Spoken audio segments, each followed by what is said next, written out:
Hello बच्चों, कैसे हैं आप लोग। तो एक बार मैं फिर हाजिर हूं देहरादून से हमारे सफर को आगे बढ़ाने के लिए। तो बच्चों, क्लास स्टार्ट होने से पहले मस्त होके बैठिएगा, चौड़े होके बैठिएगा, एकदम स्ट्रेस फ्री होके बैठिएगा, क्योंकि एक बार फिर तुम्हारे भाई की क्लास है। तो लिख दो बेटा, पहले टाइम टेबल ही लिख दो, है ना, पढ़ाने मत दो, टाइम टेबल लिख दो। अरे मेरे भाई, तुम्हें अभी तक समझ नहीं आया? अभी तक भी तुम समझ नहीं पाए क्या करना है, हैं? कल अरे मिलेगा टाइम टेबल भाई, मिलेगा सैटरडे तक टाइम टेबल मिलेगा बेटा, सब मिलेगा, टाइम टेबल मिलेगा। कल को अगर सिलेक्शन नहीं हुआ भाई तो ये मत कहना कि टाइम टेबल नहीं दिया था सर ने इसलिए नहीं हुआ। समझ में आया? दुनिया तुम्हें कोसेगी, तुम्हें जीने नहीं देगी। ये स्टेटमेंट मत देना कि मैं तो 5 महीने से पढ़ाई नहीं कर पाया। क्यों? क्योंकि बॉटनी वाले सर ने पूरा अच्छा कंटेंट दिया, बस उस कंटेंट का कोई फायदा ही नहीं है क्योंकि सर ने हमें टाइम टेबल ही नहीं दिया। तो मुझे 6 महीने तक पता ही नहीं चला कि मुझे कैसे पढ़ना है। समझ में आया? अरे दीवाने, मिलेगा टाइम टेबल मिलेगा, ठीक है, मिलेगा। उससे इंपॉर्टेंट काम है, पहले वो करने दो मुझे। तो ठीक है, आज का लेक्चर लुक्का लिख रहा है वो, लुक्का। ठीक है भाई, तो स्टार्ट करते हैं भाई, स्टार्ट करते हैं। चलो एक बार हंस लो, एक बार हंस लो। हंस लो एक बार, 30 सेकेंड हंस लो।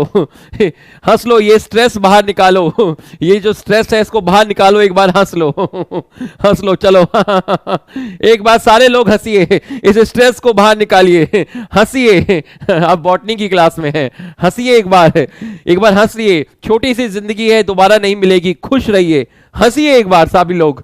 हंसिए, सभी लोग हंसिए एक बार। उसके बाद स्टार्ट करते हैं।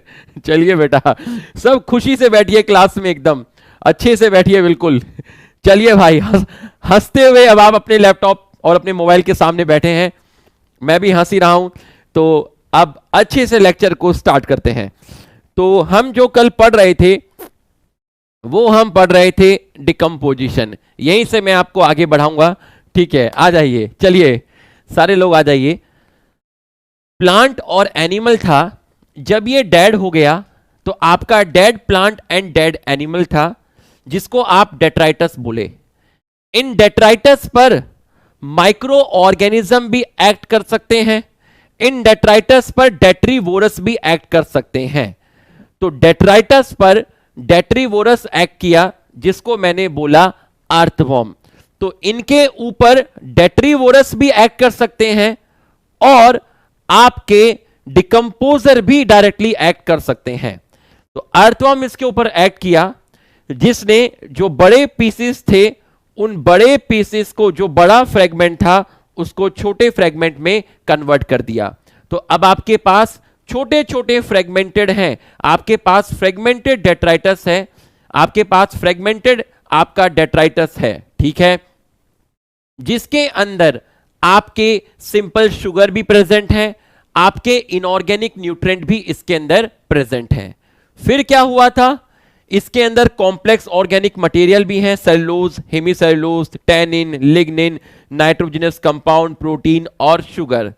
फिर पानी के साथ क्या हुआ, इनऑर्गेनिक न्यूट्रिएंट जो कि वाटर सॉल्युबल हैं वो वॉश आउट हो गए, किसके साथ, पानी के साथ, और कहां चले गए, collected in lower strata, strata बोलिए या लेयर बोलिए या हॉरिजिन बोलिए ऑफ सॉइल। देखिए ये जो रेड रेड है आपका, रेड रेड क्या है, आपका इनऑर्गेनिक न्यूट्रिएंट है जो वाटर में सॉल्युबल है। ये सॉइल की लेयर्स हैं, सबसे ऊपर ओ लेयर, फिर ए लेयर, फिर बी लेयर, फिर सी लेयर, फिर आर लेयर। जितना आप सॉइल में नीचे डीप जाएंगे आपको बड़े बड़े पत्थर मिलेंगे। कभी आपने घर में गार्डनिंग की हो और आपने वहां पर गार्डन बनाया हो, तो अगर आप उसको खोदोगे तो जितना नीचे जाओगे आपको बड़े बड़े पत्थर मिलते हैं। तो ये जो सी और आर लेयर होती है, यहां बड़े बड़े रॉक मिलते हैं, ठीक। तो यहां से आपके जो वाटर सॉल्युबल सब्सटेंस थे वो पानी के साथ सॉइल की नीचे वाली लेयर्स में कलेक्ट हो गए, जिसको आपने बोला था leaching. Fragmented detritus after leaching, fragmented detritus after leaching, जिसमें क्या प्रेजेंट है, कॉम्प्लेक्स ऑर्गेनिक कंपाउंड, इसके ऊपर ऐड करेंगे डिकम्पोजर। डिकम्पोजर में सैप्रोफिटिक है, बैक्टीरिया है और आपके फंगस है।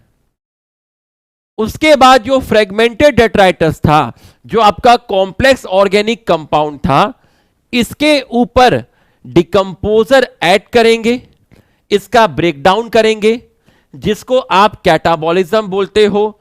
तो इस फ्रेगमेंटेड डेट्राइटस जिसमें कॉम्प्लेक्स ऑर्गेनिक कंपाउंड है, इसका ब्रेकडाउन होगा और इसके ऊपर जो ब्रेकडाउन होगा उस प्रोसेस को कैटाबॉलिज्म बोलते हैं। और इस कैटाबॉलिज्म में दो प्रोसेस होते हैं, ह्यूमिफिकेशन एंड मिनरलाइजेशन। कितने प्रोसेस होते हैं? दो process, humification and mineralisation.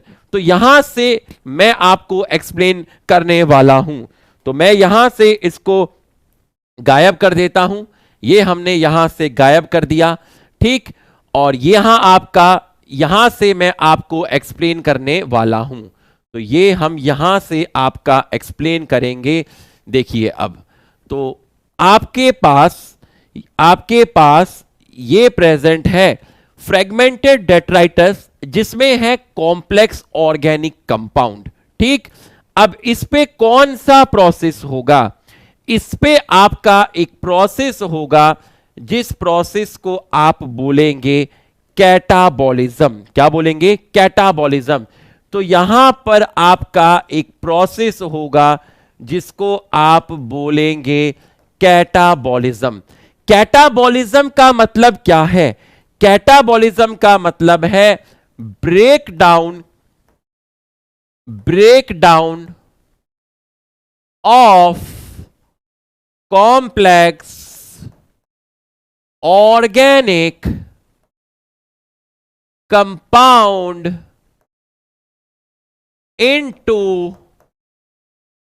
into breakdown of complex organic compound into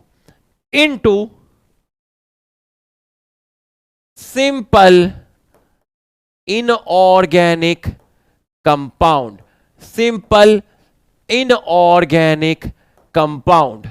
तो कैटाबॉलिज्म का मतलब है कि आपको ब्रेकडाउन करना है कॉम्प्लेक्स ऑर्गेनिक कंपाउंड का, किसमें? सिंपल इनऑर्गेनिक कंपाउंड में।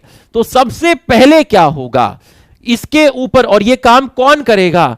ये काम करेंगे आपके सैप्रोफिटिक बैक्टीरिया और आपके फंगस। और ये काम कितने स्टेप में होगा? देखिए होता क्या है यहां पर। सबसे पहले आपका कॉम्प्लेक्स ऑर्गेनिक कंपाउंड होगा, मैं आपको दिखाता हूं।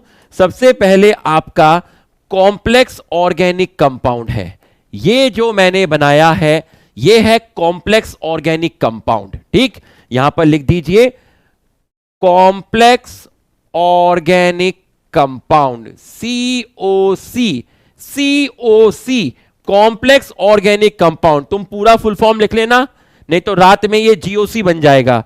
COC complex organic compound, COC complex organic compound. इसमें कौन सा प्रोसेस हुआ? इसमें प्रोसेस हुआ कैटाबॉलिज्म। कौन सा हुआ? कैटाबॉलिज्म। तो जब इसमें कैटाबॉलिज्म हुआ तो दो चीज आपकी प्रोड्यूस हुई। कौन कौन सी दो चीज प्रोड्यूस हुई? आपका कॉम्प्लेक्स ऑर्गेनिक कंपाउंड से दो चीजें प्रोड्यूस हुई। एक को आपने बोला सिंपल ऑर्गेनिक कंपाउंड और एक को आपने बोला सिंपल इनऑर्गेनिक कंपाउंड। तो कॉम्प्लेक्स ऑर्गेनिक कंपाउंड में डिकम्पोजर ऐड कर रहे हैं, जिसकी वजह से complex organic compound simple organic compound में कन्वर्ट हो रहा है। किसमें कन्वर्ट हो रहा है? सिंपल ऑर्गेनिक कंपाउंड में कन्वर्ट हो रहा है। और डिकम्पोजिशन प्रोसेस से आपके इनऑर्गेनिक कंपाउंड भी प्रोड्यूस हो रहे हैं। तो कॉम्प्लेक्स ऑर्गेनिक कंपाउंड पर कैटाबॉलिज्म हुआ तो आपका सिंपल ऑर्गेनिक कंपाउंड प्रोड्यूस हुआ और आपका सिंपल इनऑर्गेनिक कंपाउंड भी प्रोड्यूस हुआ। तो ये जो सिंपल ऑर्गेनिक कंपाउंड प्रोड्यूस हुआ, इस प्रोसेस को आप बोलते हैं ह्यूमिफिकेशन। क्या बोलते हैं? ह्यूमिफिकेशन। और सिंपल इनऑर्गेनिक कंपाउंड बना, इस प्रोसेस को आप बोलते हैं मिनरलाइजेशन। क्या बोलते हैं? मिनरलाइजेशन। तो complex organic compound, complex organic compound, ये है आपका कॉम्प्लेक्स ऑर्गेनिक कंपाउंड। ये लो लिख देता हूं, कॉम्प्लेक्स ऑर्गेनिक कंपाउंड। इसका ब्रेकडाउन हुआ तो आपका बना simple organic compound, simple inorganic compound. ठीक, सिंपल ऑर्गेनिक कंपाउंड बना, इस प्रोसेस को बोला ह्यूमिफिकेशन। क्या बोला? ह्यूमिफिकेशन। सिंपल इनऑर्गेनिक कंपाउंड बना, इस प्रोसेस को बोला मिनरलाइजेशन। तो कैटाबॉलिज्म में कितने प्रोसेस हो गए? दो। एक को बोला ह्यूमिफिकेशन, दूसरे को बोला मिनरलाइजेशन। यहां तक समझ में आया तो यस लिखिए। यहां तक समझ में आया तो यस लिखिए। यहां तक अगर आपको समझ में आया तो आप यस लिखिए। यहां तक आपको समझ में आया तो यस लिखिए। तो हम कह सकते हैं आपका क्या क्या, कि एक प्रोसेस था आपका फ्रेगमेंटेशन। सबसे पहले एक था प्रोसेस फ्रेगमेंटेशन ऑफ डेट्राइटस। ठीक, दूसरा प्रोसेस था आपका लीचिंग। दूसरा प्रोसेस क्या था? लीचिंग। और तीसरा प्रोसेस है आपका ह्यूमिफिकेशन, ह्यूमिफिकेशन। और चौथा आपका है मिनरलाइजेशन। ये सारे प्रोसेस साइमल्टेनियसली होते हैं। ये सारे के सारे जो प्रोसेस होते हैं साइमल्टेनियसली चलते रहते हैं। ये सारे के सारे प्रोसेस जो हैं आपके कैसे रन होंगे? ये सारे के सारे प्रोसेस जो होते हैं आपके साइमल्टेनियसली चलते रहते हैं। तो ये आपके जो प्रोसेस हैं वो साइमल्टेनियसली एक साथ ये सारे प्रोसेस आपके चलते रहते हैं साइमल्टेनियसली। फ्रेगमेंटेशन भी चल रहा है साथ में, फिर जो चीज फ्रेगमेंटेशन से निकल रही है वहां से लीचिंग भी हो रहा होगा, आपका ब्रेकडाउन भी हो रहा होगा। तो ये प्रोसेस आपके साइमल्टेनियसली चलते हैं। तो ह्यूमिफिकेशन में आपको क्या मिलेगा? ह्यूमिफिकेशन में आपको क्या मिलेगा? ह्यूमिफिकेशन में आपको ह्यूमस मिलेगा। क्या मिलेगा? ह्यूमस मिलेगा।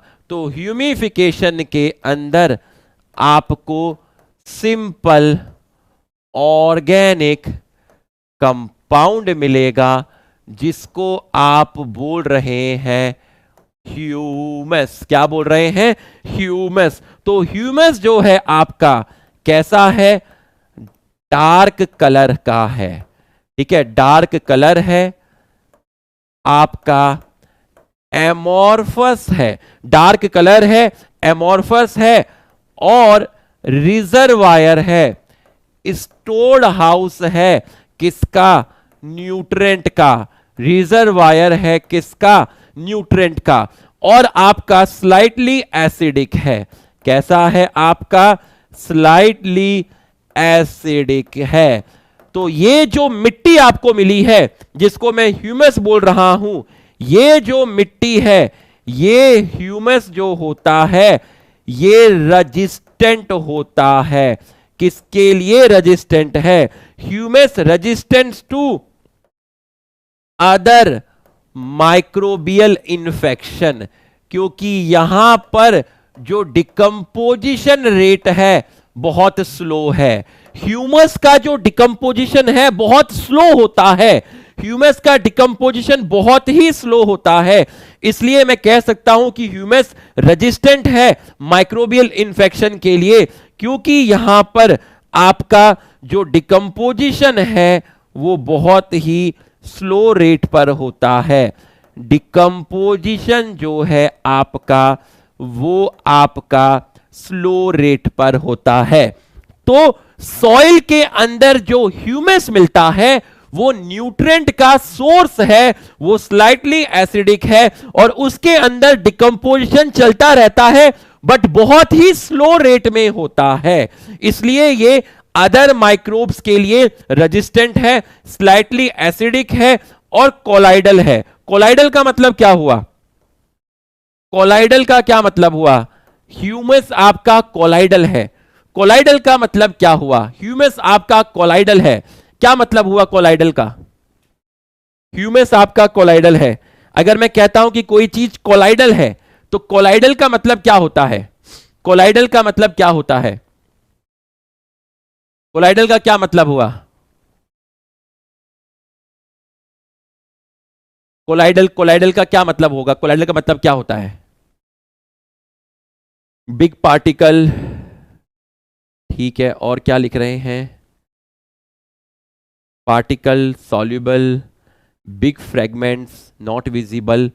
ठीक है, समझिए कोलाइडल का मतलब यह होता है, कोलाइडल का मतलब यह होता है कि भाई आपने किसको तोड़ा है? आपने आपने ऑर्गेनिक कंपाउंड को तोड़ा है। किसको तोड़ा है? ऑर्गेनिक कंपाउंड को तोड़ा है। तो आपके अंदर जो ह्यूमस मिलेगी, आपको जो ह्यूमस मिलेगी, ह्यूमस क्या है आपकी? एक तरीके से ह्यूमस क्या है आपकी? ह्यूमस आपकी क्या है? सॉइल है। ठीक, इसके अंदर, इसके अंदर आपकी, इसके अंदर आपकी,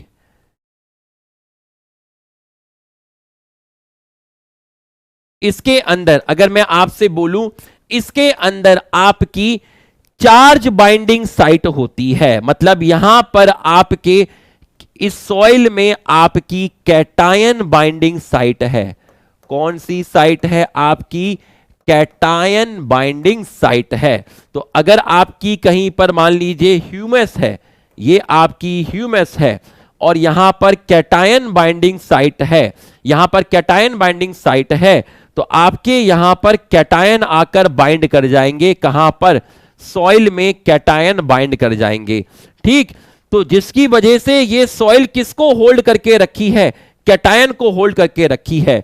तो जो प्लांट की जो रूट होगी, प्लांट की जो रूट होगी, वो इन सॉइल से कैटायन को ले सकती है।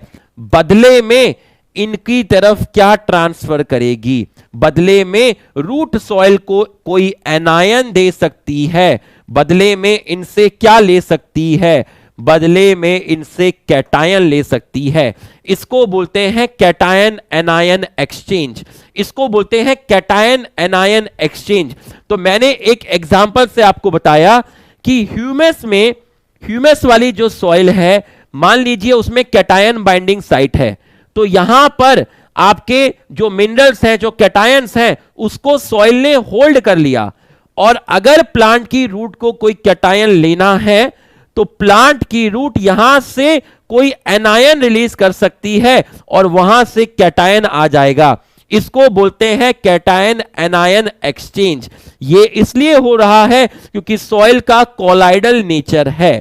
तो सॉइल ह्यूमस कैसा है? सिंपल ऑर्गेनिक कंपाउंड है, डार्क कलर का एमोर्फस रिजर्वायर ऑफ न्यूट्रिएंट है, स्लाइटली एसिडिक है, humus resistance to other microbial infection. इस पर ये जो मिट्टी होती है, ये जो मिट्टी है आपकी, यहां पर प्लांट आपका अच्छी तरीके से ग्रो करेगा, आपका ये फर्टाइल होगा। और यहां पर यूजुअली यहां पर जो दूसरे माइक्रोब्स हैं वो यहां पर इंफेक्शन नहीं करते, क्योंकि इसका जो डिकम्पोजिशन रेट है वो बहुत स्लो है। अब जब ये डिकम्पोज करेगी बहुत ही स्लो करेगी, बहुत ही धीरे करेगी, तो माइक्रोब्स यहां पर इन्फेक्शन नहीं करते। कोलाइडल नेचर क्या हुआ कि यहां पर कैटायन बाइंडिंग साइट है, तो सॉइल में कैटायंस बाइंड हो गए और प्लांट की रूट ने एनायन निकाला, बदले में कैटायन ले लिया, तो कैटायन एनायन एक्सचेंज हो गया। ये आपने ह्यूमस के बारे में पढ़ा। समझ में आया तो यस लिखो, समझ में आया तो यस लिखो।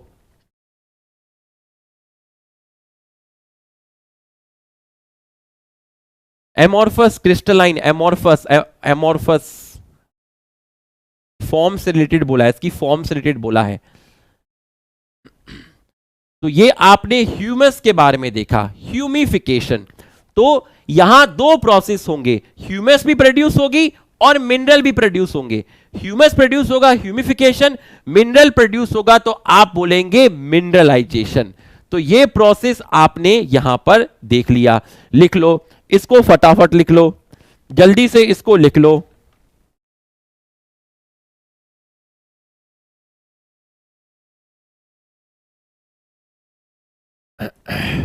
अब जैसे ये ह्यूमस है आपका, ये ह्यूमस है, ह्यूमस में क्या है, ऑर्गेनिक कंपाउंड है। तो इस ह्यूमस के जो ऑर्गेनिक कंपाउंड है उसको भी अगर आप डिग्रेड करोगे, इस ह्यूमस में जो ऑर्गेनिक कंपाउंड है अगर आप उसको और डिग्रेड करोगे तो आपको प्रोड्यूस हो जाएगा इनऑर्गेनिक कंपाउंड, जिसको आप बोलेंगे मिनरलाइजेशन, जिसको आप क्या बोलेंगे, mineralisation.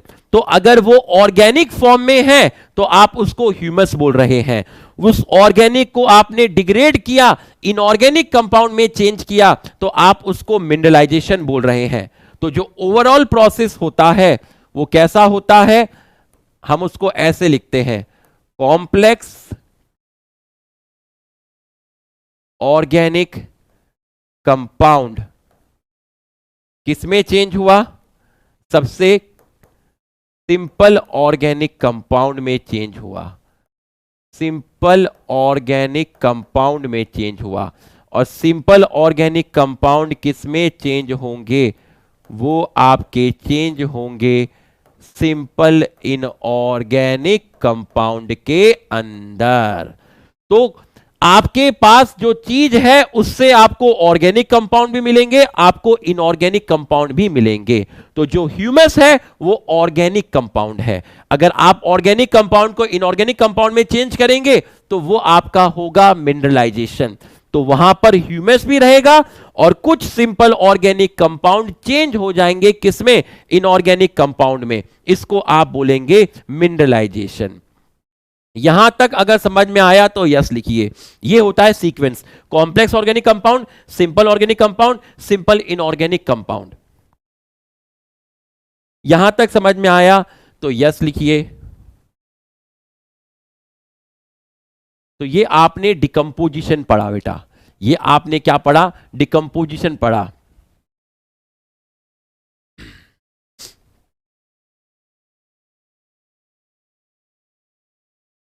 Tin tin tin tin. आज का फॉन्ट साइज बड़ा है, ठीक है।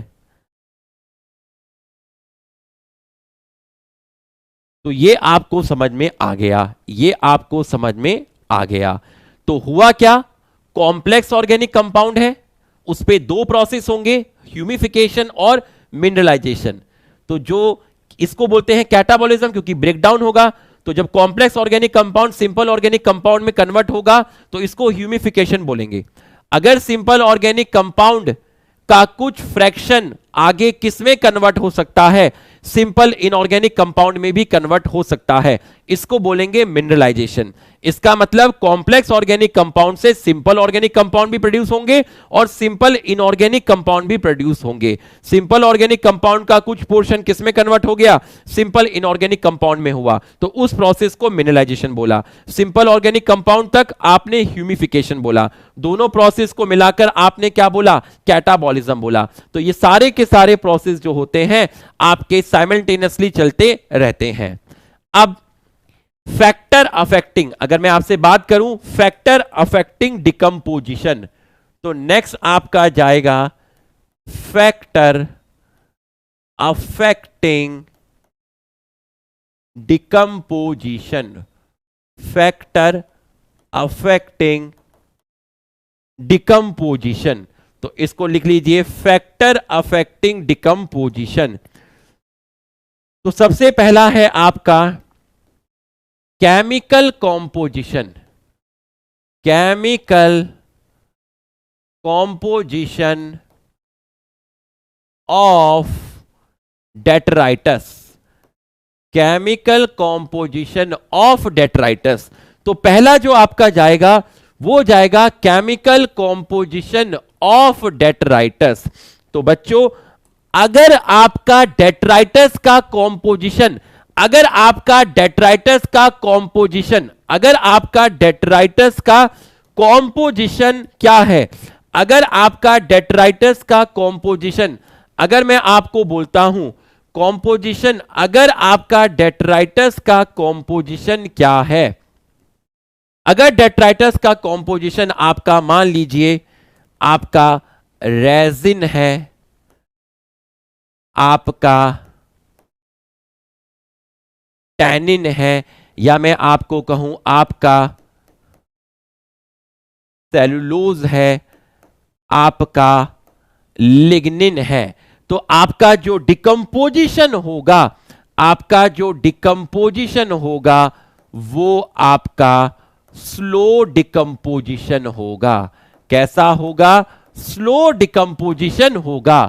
अगर आपका केमिकल कॉम्पोजिशन मान लीजिए वहां पर प्रोटीन है या फिर आपका न्यूक्लिक एसिड है, या मैं कहूं आपका नाइट्रोजिनस कंपाउंड है, तो आपका जो डिकम्पोजिशन होगा, आपका जो डिकम्पोजिशन होगा वो डिकम्पोजिशन आपका क्या होगा?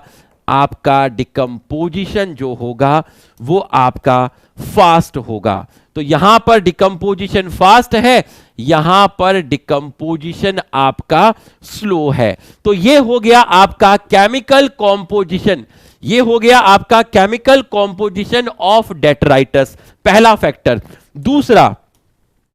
दूसरा आपका हो गया है टेम्परेचर। दूसरा आपका हो गया है टेम्परेचर। क्या हो गया है? टेम्परेचर। तो नॉर्मली जो टेम्परेचर होता है, नॉर्मल जो टेम्परेचर है आपका, जो बेस्ट है आपका टेम्परेचर, वो है आपका 20 to 25 डिग्री सेल्सियस। तो अगर ये टेम्परेचर होता है तो आपका डिकम्पोजिशन फास्ट होगा। आपका डिकम्पोजिशन कैसा होगा? फास्ट होगा। इसलिए लो टेम्परेचर जहां होता है, मतलब अगर मैं आपसे बात करूं कि जो आपके ट्रॉपिकल रेन फॉरेस्ट होते हैं वहां पर डिकम्पोजिशन फास्ट होता है, लेकिन आपका जहां लो टेम्परेचर है, आर्कटिक रीजन की अगर मैं बात करूं, आपके आर्कटिक रीजन पोल्स की बात करूं, मैं आपकी लो टेम्परेचर की बात करूं, तो वहां पे डिकम्पोजिशन स्लो होता है। तो पहला हो गया chemical composition, chemical composition, chemical composition. दूसरा हो गया टेम्परेचर। दूसरा क्या हो गया? टेम्परेचर। और मैं तीसरे की अगर आपसे बात करता हूं तो मैंने आपको बोला मॉइस्चर, मैंने आपको बोला मॉइस्चर। तो अगर मॉइस्चर होगा, अगर आपका मॉइस्चर होगा, अगर आपका मॉइस्चर है, तो आपका जो डिकम्पोजिशन है वो आपका होगा फास्ट। तो आपका temperature, moisture, chemical composition of detritus. और अगर मैं आपसे कहूं कि चौथा, अगर मैं आपसे यहां पर कहूं एरिएशन, क्या कहूंगा? एरिएशन बोल सकता हूं। तो अगर आपका एरोबिक कंडीशन होगी तो आपका डिकम्पोजिशन फास्ट होगा। तो अगर आपका एरोबिक कंडीशन होगा तो आपका जो डिकम्पोजिशन होगा वो आपका फास्ट होगा। मॉइस्चर होगा तो डिकम्पोजिशन आपका फास्ट होगा। तो अगर मैं आपसे कहूं कि सबसे इंपॉर्टेंट फैक्टर्स कौन से हैं, एक तो आपका टेम्परेचर है। क्या है? टेम्परेचर है। तो अगर मैं आपसे कहूं वार्म एंड मॉइस्ट कंडीशन, अगर वार्म एंड मॉइस्ट कंडीशन होगी तो आपका डिकम्पोजिशन फास्ट होगा। और अगर आपका लो टेम्परेचर है, या मैं कहूं एनारोबिक कंडीशन है, एनारोबिक कंडीशन है, तो आपका जो डिकम्पोजिशन होगा वो आपका स्लो होगा। वो आपका कैसा होगा? स्लो होगा। तो कोई अगर आपसे पूछे, कोई आपसे पूछे कि सबसे इंपॉर्टेंट फैक्टर्स क्या हैं इनमें जो डिकम्पोजिशन को फेवर करते हैं। सबसे इंपॉर्टेंट फैक्टर क्या है? तो सबसे इंपॉर्टेंट फैक्टर हैं आपके कौन से? Temperature and moisture. तो सबसे इंपॉर्टेंट है temperature and moisture. Most important temperature and moisture आपके क्या है? मोस्ट इंपॉर्टेंट फैक्टर है जो आपके फेवर करते हैं। किसको फेवर करते हैं? किसको फेवर करते हैं? डिकम्पोजिशन को। यहां तक अगर आपको समझ में आया, यहां तक अगर आपको समझ में आया तो आप यस लिखिए। यहां तक अगर आपको समझ में आया तो यस लिखिए और इसको कॉपी में फटाफट लिख लीजिए। इसको कॉपी में आप फटाफट लिख लीजिए। इसको फटाफट आप लिख लीजिए।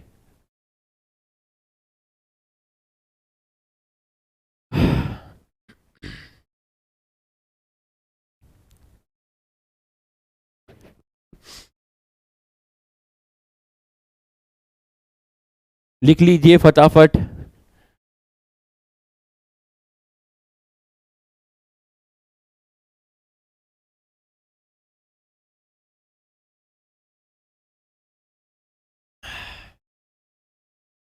ये आपके हो गए फैक्टर अफेक्टिंग डिकम्पोजिशन। इसके बाद जो आपका आएगा वो आएगा एनर्जी फ्लो। ठीक है, इसके बाद जो आपका आएगा वो आएगा एनर्जी फ्लो। फटाफट लिख लीजिए। सर जी आज अच्छे लग रहे हो। अरे दीवाने, लिख ले बेटा।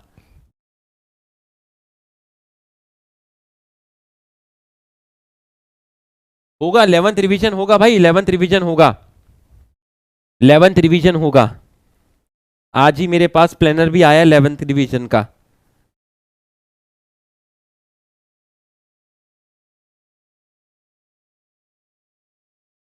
इलेवेंथ रिवीजन होगा। हर चैप्टर को रिवाइज करवाने के लिए 3-3 चैप्टर दिए गए हैं, सॉरी 3-3 लेक्चर दिए गए हैं हर चैप्टर को रिवाइज कराने के लिए। मैं आपको पूरा फुल रिवाइज कराऊंगा, डिटेल में रिवाइज कराऊंगा अच्छे से। मतलब 6 घंटा मान के चलिए, एक चैप्टर पे 6 घंटा बहुत है। एक चैप्टर पे 6 घंटा बहुत डिटेल में बताऊंगा। जो मेरा वन शॉट आ रहा है अर्जुना नीट पर वो 5 घंटे का आ रहा है और उसमें मैंने पूरा डिटेल में पढ़ाया है।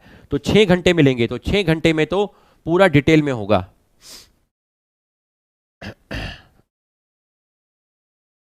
ट्वेल्थ तो अपन साथ साथ रिवाइज करते ही रहेंगे ना। मैं आपको रिवीजन लेक्चर दूंगा ना, मॉलिक्यूलर बेसिस के रिवीजन लेक्चर है, आ नहीं पाया, थोड़ा सा वो हो गया था। कल आएगा, आपको बॉम्बार्ड होगा आपके ऊपर। कल इकट्ठे मैं आपको 2-3 लेक्चर दे दूंगा, कल इकट्ठा रिकॉर्ड करूंगा। तो इस वीक में आपको 3 लेक्चर देने थे, अभी आपको आए नहीं, तो कल मैं इस वीक का कोटा कंप्लीट कर दूंगा आपको। ठीक है, तो वो तो अपना चलता रहेगा रिवीजन 12th का, तो मैं आपको दे रहा हूँ रिवीजन लेक्चर, वो तो 11th के लिए है। डेट बताएंगे, अभी पहले ये तो खत्म कर ले। अभी आज का लेक्चर और मंडे के लेक्चर में ये खत्म हो जाएगा, ठीक। फिर थर्सडे फ्राइडे वाला जो लेक्चर है उसमें बायोडाइवर्सिटी खत्म हो जाएगा, फिर एक चैप्टर बचेगा। चलो भाई लिख लिया, फटाफट लिख लिया, ठीक है। अब इसके आगे जाते हैं। इसके आगे ये कहां से आ गया? ये आ गया। अब हम इसके आगे चलते हैं, ठीक। आगे चलने के लिए हमें स्लाइड को करना पड़ेगा ऐड, ठीक है, ध्यान से देखिएगा।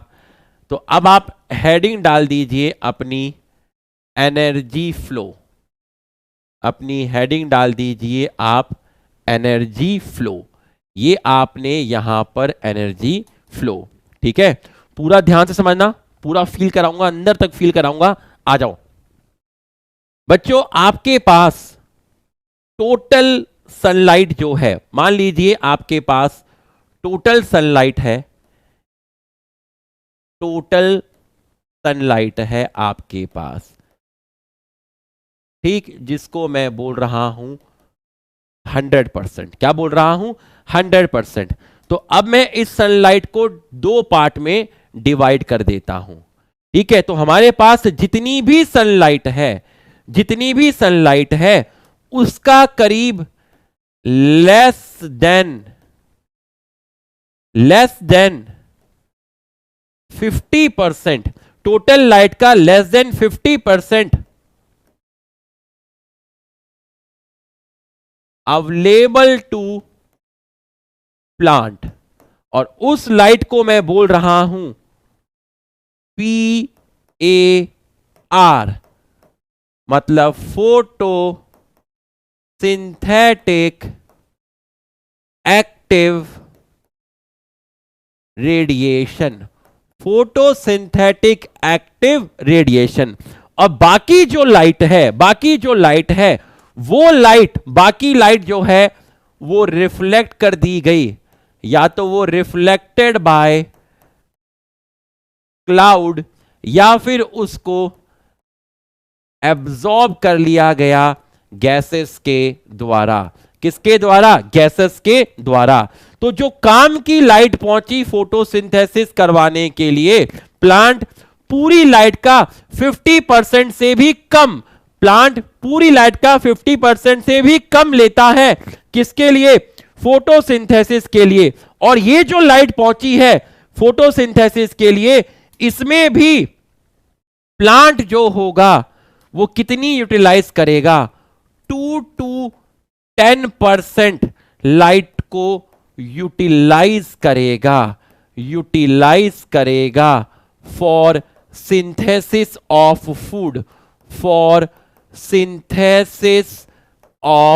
फूड, जिसको हम बोलेंगे gross primary productivity, gross primary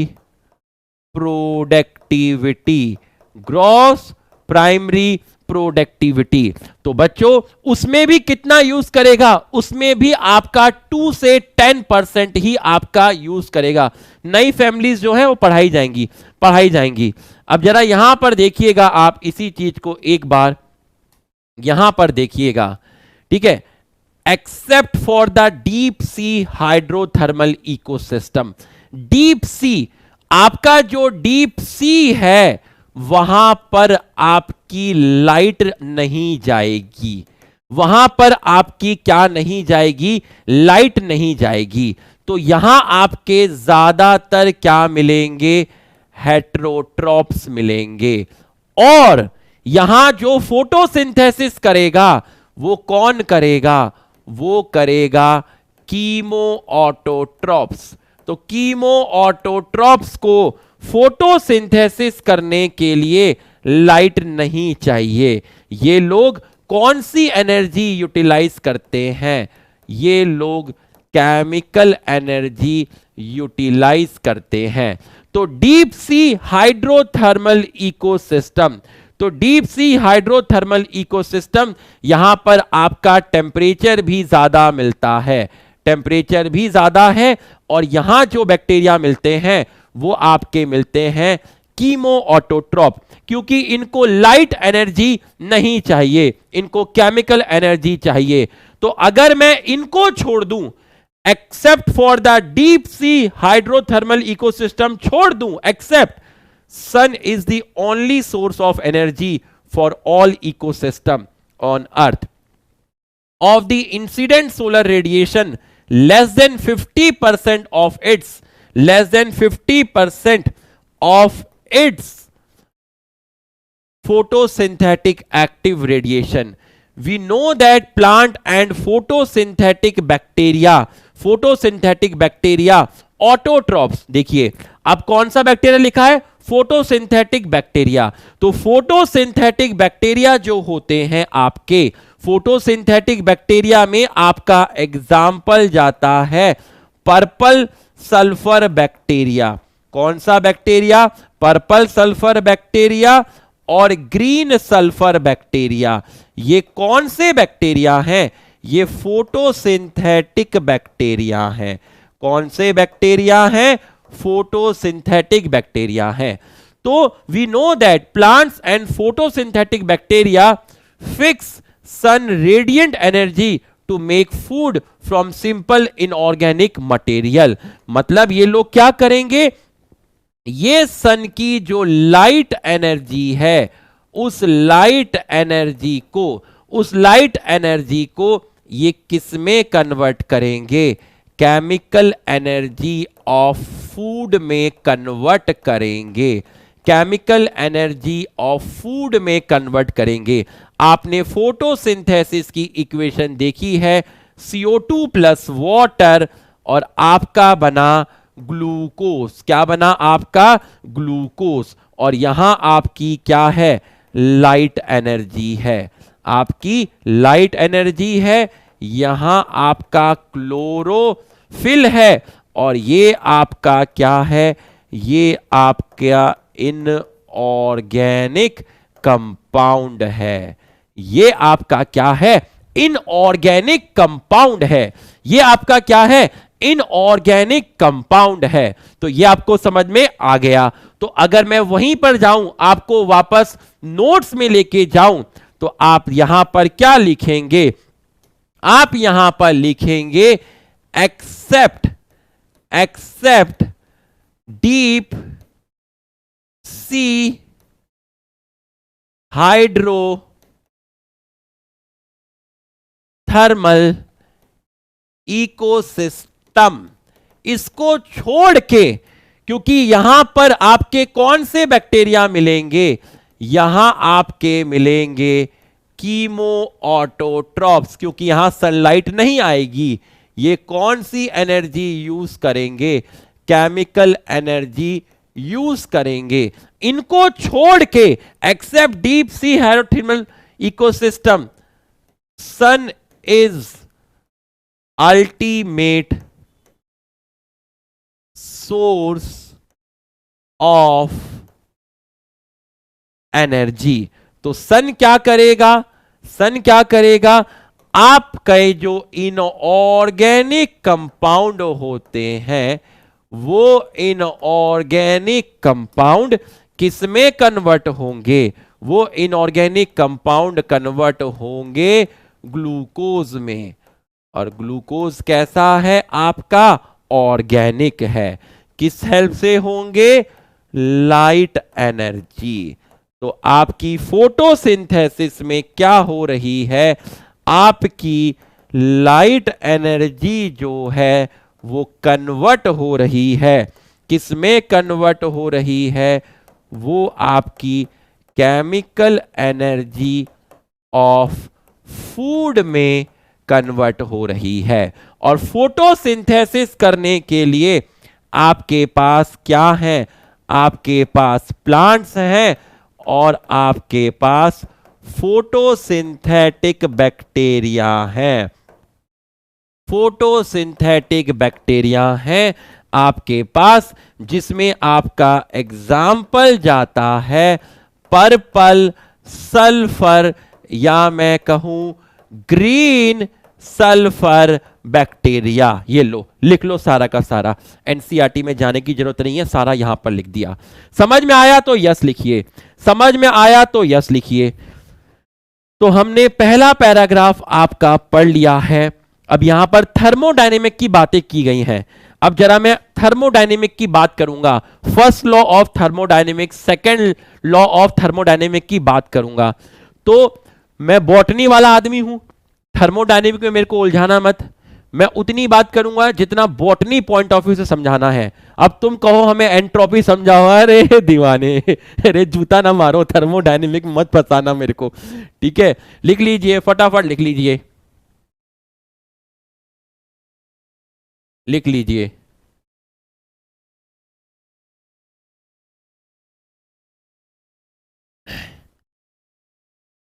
लिख लीजिए, डीप सी हाइड्रोथर्मल वेंट क्या होंगे? भाई यहां पर लाइट ही नहीं आएगी, यहां पर लाइट आएगी ही नहीं। पानी में सबसे नीचे लाइट नॉट अवेलेबल। तो जहां जहां मुझे मालूम है बच्चे को एनसीईआरटी पढ़ने में दिक्कत होगी, वहां मैं एनसीईआरटी लगाऊंगा। ठीक है, क्योंकि मैं भी एनसीईआरटी पढ़कर आया हूं, तो मुझे पता है कहां पर कौन सा पॉइंट है जहां बच्चे को एनसीईआरटी लगा के समझानी है। लिख लो भाई, फटाफट लिख लीजिए, जल्दी से लिख लीजिए, फटाफट लिख लीजिए।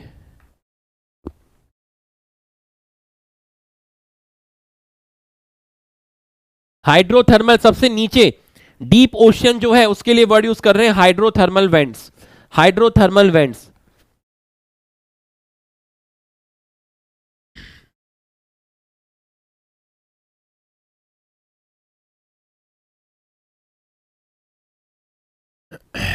जो समुंदर में जो नीचे का जो पानी होता है ना, वो वॉल्केनो से सर्कुलेट करता है, तो जिसकी वजह से उस पानी का टेम्परेचर बढ़ जाता है। तो ऐसी जो जगह होती है उसको हाइड्रोथर्मल वेंट्स बोलते हैं। तो यहां पानी का जो तापमान होता है वो बहुत ज्यादा भी पाया जाता है, हाइड्रोथर्मल वेंट। इसी को रिलेट करते हैं हॉट स्प्रिंग के साथ। लिख लिया। लाइट एनर्जी वाला पॉइंट समझ नहीं आया? अरे लाइट एनर्जी, सन की एनर्जी, सन के पास कौन सी एनर्जी है? लाइट एनर्जी है। उस लाइट एनर्जी, फोटोसिंथेसिस की डेफिनेशन है बेटा, 9वीं क्लास में, 6ठी क्लास में पता चल जाती है। सन की एनर्जी जो है लाइट एनर्जी, उसको यूज करते हैं, उस एनर्जी को कन्वर्ट करते हैं किसमें? केमिकल एनर्जी ऑफ फूड में। तो भैया आपको फोटोसिंथेसिस करना है तो भैया पेड़ को, प्लांट को, पौधे को क्या चाहिए? लाइट चाहिए। तो फोटोसिंथेसिस में क्या होता है? लाइट रिएक्शन होती है, याद कर, light reaction, photophosphorylation, light reaction, याद कर, लाइट रिएक्शन के लिए लाइट चाहिए, याद कर। ठीक है, ये आपको समझ में आ गया। अब देखिए, ध्यान से समझिएगा, ध्यान से समझिएगा। अब हेडिंग डालिएगा first law, first and second law of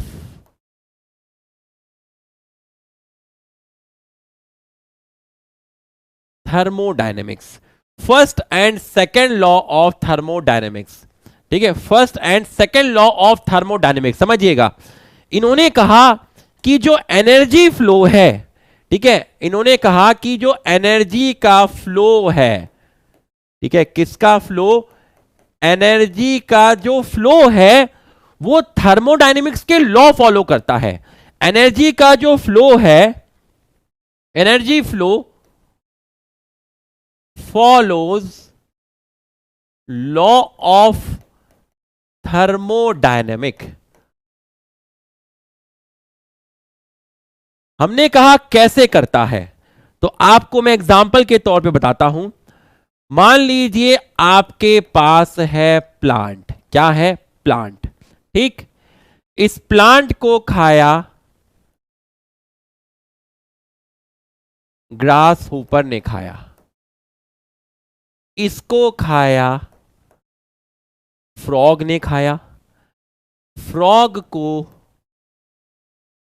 snake ने खाया, स्नेक को बर्ड ने खाया।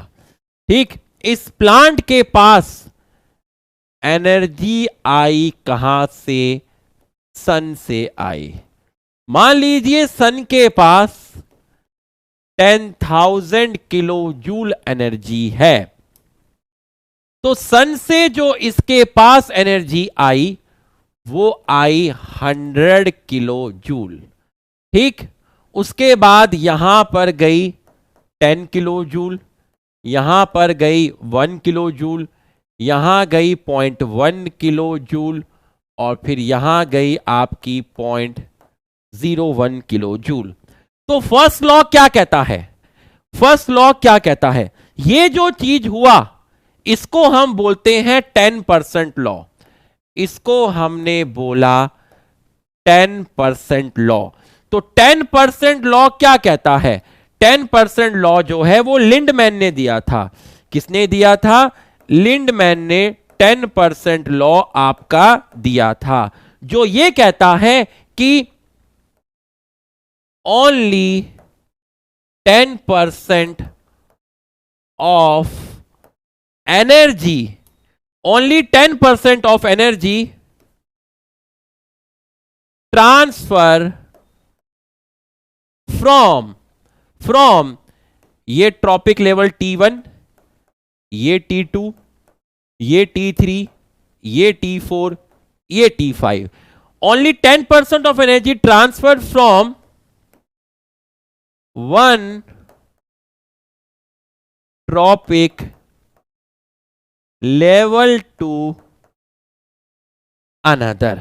अब बाकी एनर्जी कहां गई भाई? बाकी एनर्जी कहां गई? ठीक है, बाकी एनर्जी कहां गई? तो बाकी एनर्जी कहां गई? बाकी एनर्जी कहां गई? अरे प्रेम सुना ले, पढ़ ले भाई, पढ़ ले पढ़ ले, साइंटिस्ट का नाम है Lindeman.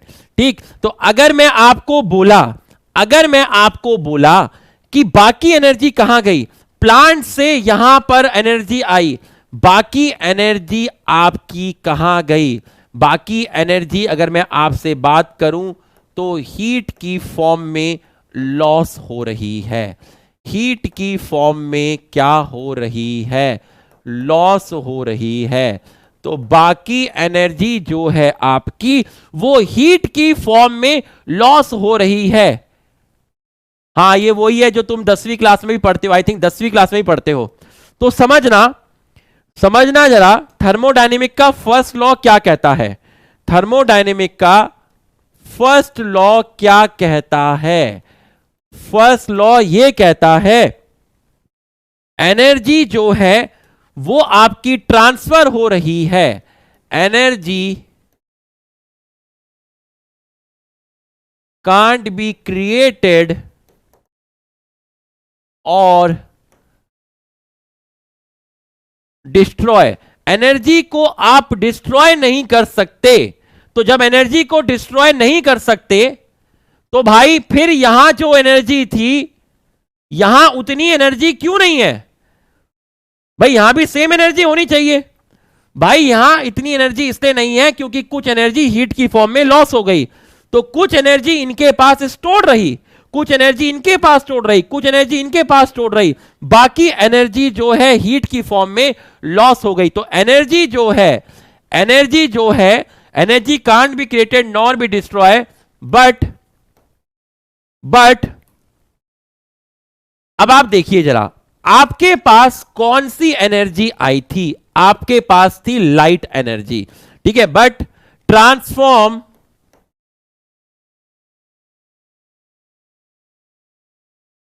From one form to another, one form to another. अब इसका मतलब समझिए, आपके पास जो एनर्जी आई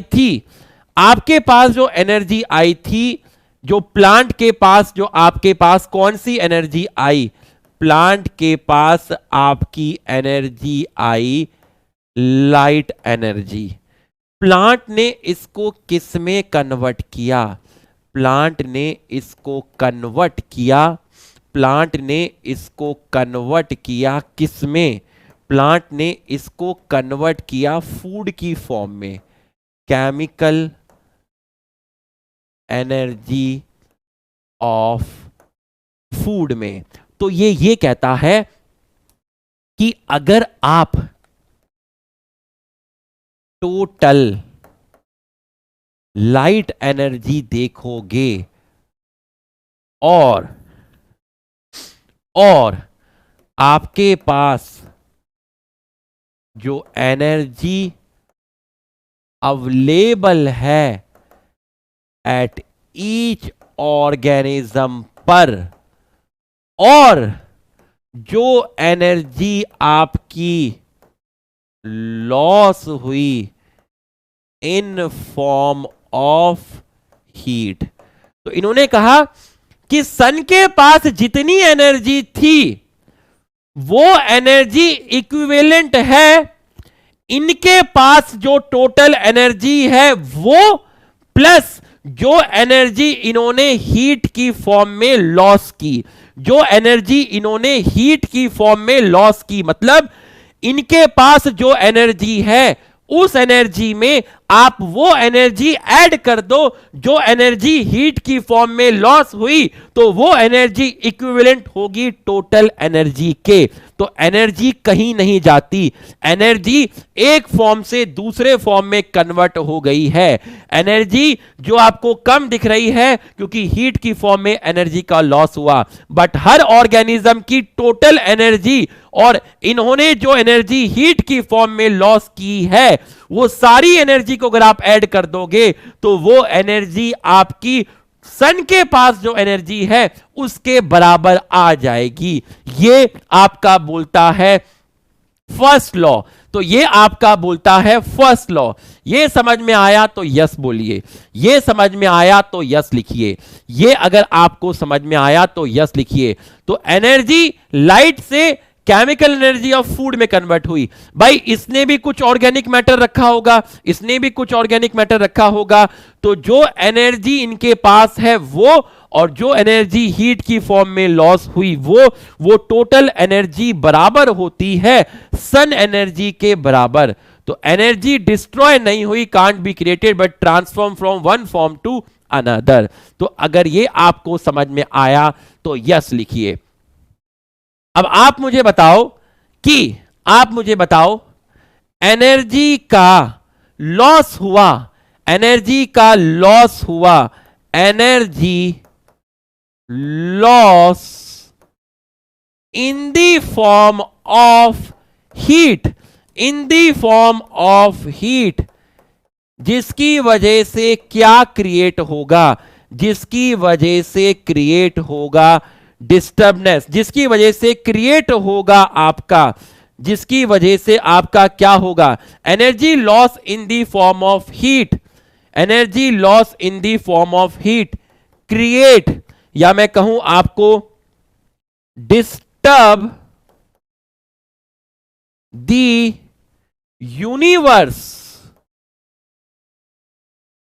और क्रिएट डिसऑर्डरनेस, डिसऑर्डरनेस जिसको आप बोलते हैं एंट्रोपी, जिसको आप बोलते हैं एंट्रोपी। क्योंकि जिस एनर्जी का लॉस हुआ, जो एनर्जी लॉस हुई किस फॉर्म में, heat energy is not available in system for work. जो एनर्जी आपकी लॉस हुई, जो एनर्जी आपकी लॉस हुई, जिसकी वजह से बाकी लोगों को एनर्जी कम मिली, इसके पास तो एनर्जी सबसे कम मिली। तो ये जो हीट एनर्जी का लॉस हो रहा है, ये जो एनर्जी का लॉस हो रहा है हीट की फॉर्म में, ये आपके यूनिवर्स को डिस्टर्ब करेगा, ये डिसऑर्डरनेस क्रिएट करेगा, जिसको मैं बोल रहा हूं एंट्रोपी। क्योंकि इस एनर्जी का तो लॉस हो गया, तो ये एनर्जी सिस्टम में काम करने में यूज नहीं हुई, ये एनर्जी सिस्टम में काम करने में यूज नहीं हुई, और इसको बोलते हैं सेकंड लॉ, इसको बोलते हैं आप सेकंड लॉ। समझ में आया तो यस लिखो, इसको आप बोलते हैं सेकंड लॉ। इसको आपने बोला सेकंड लॉ। नहीं, प्लांट ने तो 1% ही लिया ना, लेकिन आगे जो एनर्जी जा रही है आपकी, ठीक है, आगे जो आपकी एनर्जी जा रही है वहां तो आपकी एनर्जी हीट की फॉर्म में क्या हो रही है, लॉस हो रही है। तो यहां दो चीजें पता चली, पहला कि आपका एनर्जी एक फॉर्म से दूसरे फॉर्म में ट्रांसफर होती है, दूसरा आपकी जो एनर्जी लॉस हुई हीट की फॉर्म में, इसकी वजह से यूनिवर्स में डिस्टर्ब क्रिएट होगा, डिसऑर्डरनेस क्रिएट होगा, एंट्रोपी क्रिएट होगा, और ये हीट एनर्जी सिस्टम पर वर्क करवाने के लिए अवेलेबल नहीं है। लिख लो, फटाफट लिख लो, जल्दी से लिख लो।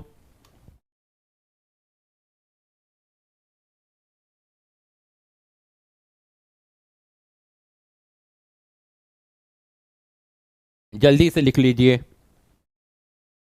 फटाफट लिख लीजिए।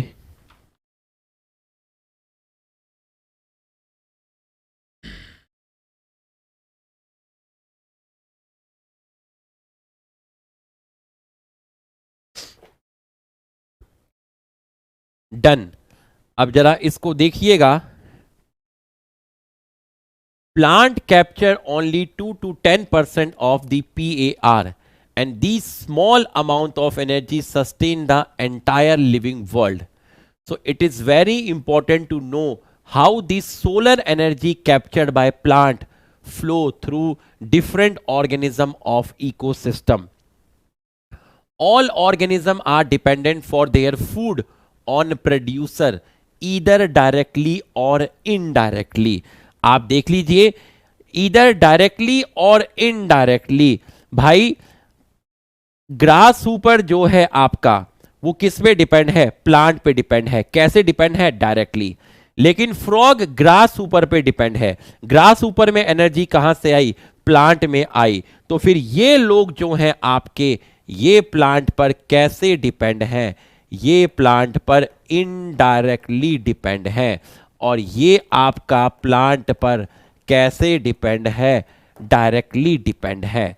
तो जो प्लांट होते हैं इनको आप, ये जो प्लांट होते हैं इनको आप एक नाम और बोलते हैं, इनको आप बोलते हैं transducer.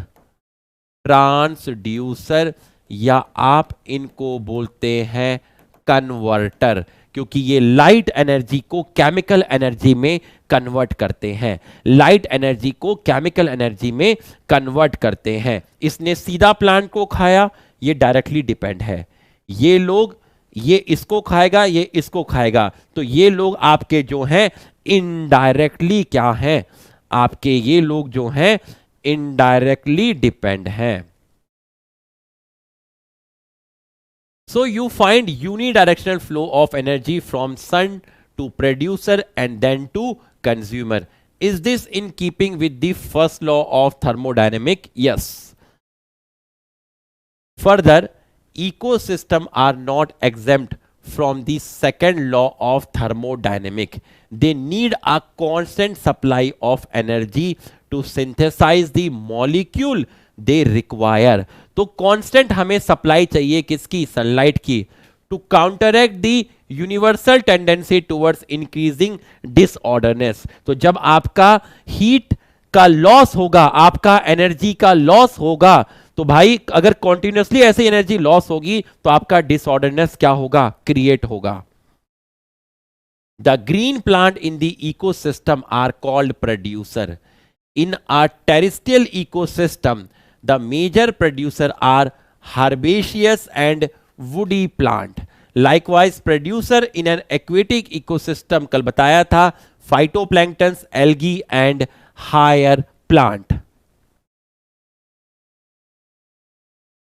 You have read the अच्छा फूड चेन आ गया, ठीक है। यहां तक आपको समझ में आया तो यस लिखिए। यहां तक आपको समझ में आया तो यस लिखिए। यहां तक आपको समझ में आया तो यस लिखिए। यहां तक आपको समझ में आया तो यस लिखिए। मेरा काम लॉ ऑफ थर्मोडायनेमिक्स पढ़ाने नहीं है, वो आपको केमिस्ट्री में अच्छे से पढ़ाए जाएंगे क्योंकि वहां पर सब्जेक्ट है। हमने तो इसको थोड़ा सा बॉटनी के साथ रिलेट किया, ठीक। यहां तक अगर आपको समझ में आया तो आप यस लिख दीजिए। यहां तक अगर आपको समझ में आया तो आप यस लिख दीजिए। अब मैं आपको फूड चेन कराऊंगा, देखिएगा जरा ध्यान से देखिएगा। मैं आपको फूड चेन कराऊंगा, ठीक। आप डालिए हेडिंग यहां पर फूड चेन।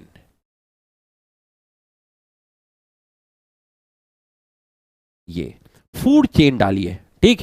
हेडिंग डालिए फूड चेन, ये आप फूड चेन डालिए, ठीक। और फूड चेन में आप, फूड चेन में क्या होता है? एक ऑर्गेनिज्म होता है जो किसी को खाता है और उस ऑर्गेनिज्म को कोई दूसरा आपका खाता है, ठीक। तो आप देखिए फूड चेन जो है आपके, वो आपके दो टाइप के हैं। कितने टाइप के हैं? दो टाइप के हैं। तो फूड चेन जो है आपके वो दो टाइप के हैं। एक को मैंने बोला ग्रेजिंग फूड चेन। क्या बोला? Grazing food chain. और दूसरे को मैंने बोला डेट्राइटस फूड चेन। ध्यान से समझना, एक को मैंने बोला ग्रेजिंग फूड चेन और एक को मैंने बोला डेट्राइटस फूड चेन। ध्यान समझना, ग्रेजिंग फूड चेन जो होती है वो आपकी किससे स्टार्ट होगी? यहां पर जो सोर्स ऑफ एनर्जी होगा, सोर्स ऑफ एनर्जी जो होगा वो आपका होगा सन। और ये आपकी स्टार्ट होगी किसके साथ? स्टार्ट होगी, ये आपकी स्टार्ट होगी प्लांट्स के साथ, मतलब प्रोड्यूसर के साथ आपकी स्टार्ट होगी। जैसे मैं आपको बोलूं कि मेरे पास है एक चीज जिसको मैंने बोला ग्रास, तो ये आपका क्या हुआ, प्रोड्यूसर हो गया।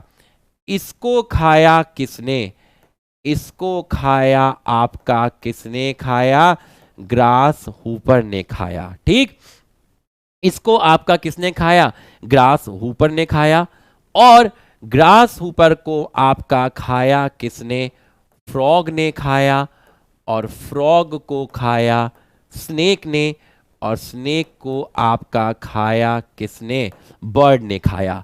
तो यहां पर आपको ग्रास की एनर्जी कौन सप्लाई कर रहा है, आपको जो एनर्जी दे रहा है वो आपका दे रहा है सन दे रहा है। ठीक, डेट्राइटस फूड चेन जो होती है, डेट्राइटस फूड चेन जो है आपकी, देखिए ये क्या है, ये ट्रॉपिक लेवल है T1, T2, T3, T4, T5। ठीक है, ये आपके ट्रॉपिक लेवल है।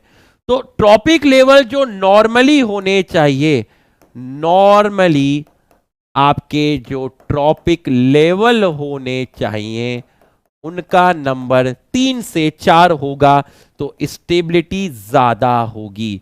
अगर 3 से 4 होगा तो फूड चेन की स्टेबिलिटी आपकी ज्यादा होगी, क्योंकि लास्ट में जो होगा उसको एनर्जी सबसे कम मिलेगी। जो आपका लास्ट ट्रॉपिक लेवल होगा, लास्ट ट्रॉपिक लेवल होगा, last trophic level, trophic level किसको रिप्रेजेंट करते हैं, ये रिप्रेजेंट करते हैं पोजीशन ऑफ ऑर्गेनिज्म। तो लास्ट ट्रॉपिक लेवल पर एनर्जी बहुत कम होगी। तो फूड चेन में अगर ट्रॉपिक लेवल का नंबर ज्यादा हो जाएगा तो उसकी स्टेबिलिटी क्या हो जाती है, कम हो जाती है। तो ऐसी फूड चेन जो प्रोड्यूसर से स्टार्ट होती है उसको ग्रेजिंग फूड चेन बोलते हैं, जहां सोर्स ऑफ एनर्जी आपका सन होता है, जहां सोर्स ऑफ एनर्जी आपका सन होता है। डेट्राइटस फूड चेन जो होती है, डेट्राइटस फूड चेन जो होती है वो आपकी स्टार्ट होगी किससे, वो आपकी डेड प्लांट या फिर डेड एनिमल से स्टार्ट होगी। और डेड प्लांट और डेड एनिमल को आप बोलते हैं डेट्राइटस। और इसके ऊपर आपके डिकम्पोजर फीड करेंगे या आपके फीड करेंगे डेट्रीवोरस। डेट्रीवोरस जिसमें आपका आ गया अर्थवॉर्म आ गया, या इस पे डिकम्पोजर फीड करेंगे। ठीक है, अर्थवॉर्म आ गया। और अर्थवॉर्म जो है आपका, अर्थवॉर्म जो है आपका, उसको खा लिया किसी स्मॉल बर्ड ने। किसने खा लिया, स्मॉल बर्ड ने। और इसको खाया बड़ी बर्ड ने, जिसको मैं आपका बोल रहा हूं फैल्कन। यहां तक लिख लीजिए। यहां तक अगर आपको समझ में आया तो आप यस लिखिए। यहां तक आपको समझ में आया तो यस लिखिए। यहां तक आपको समझ में आया तो यस लिखिए।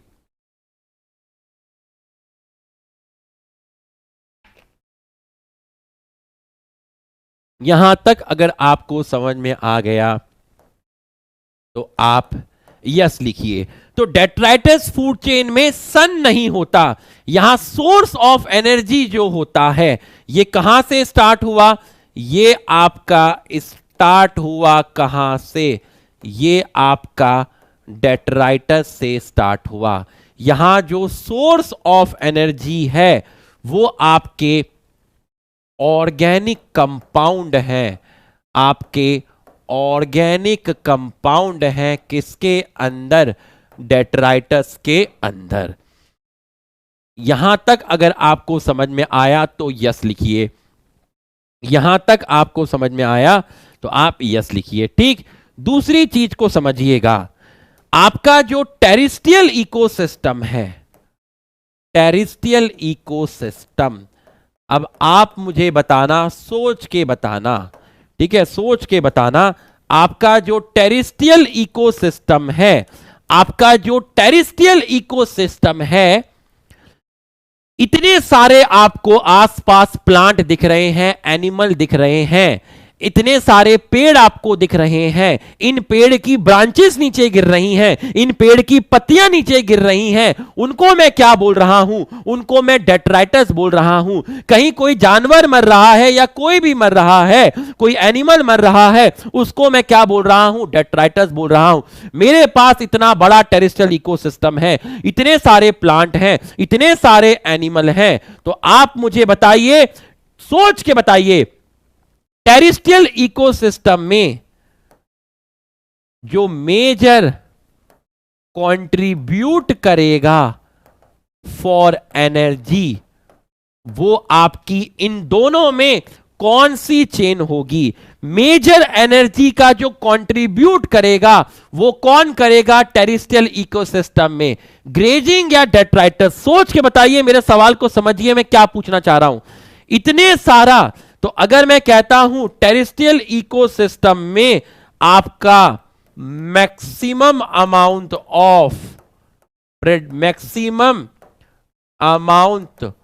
ऑफ डेट्राइटस प्रोड्यूस, और यहां आपके मोर डिकम्पोजर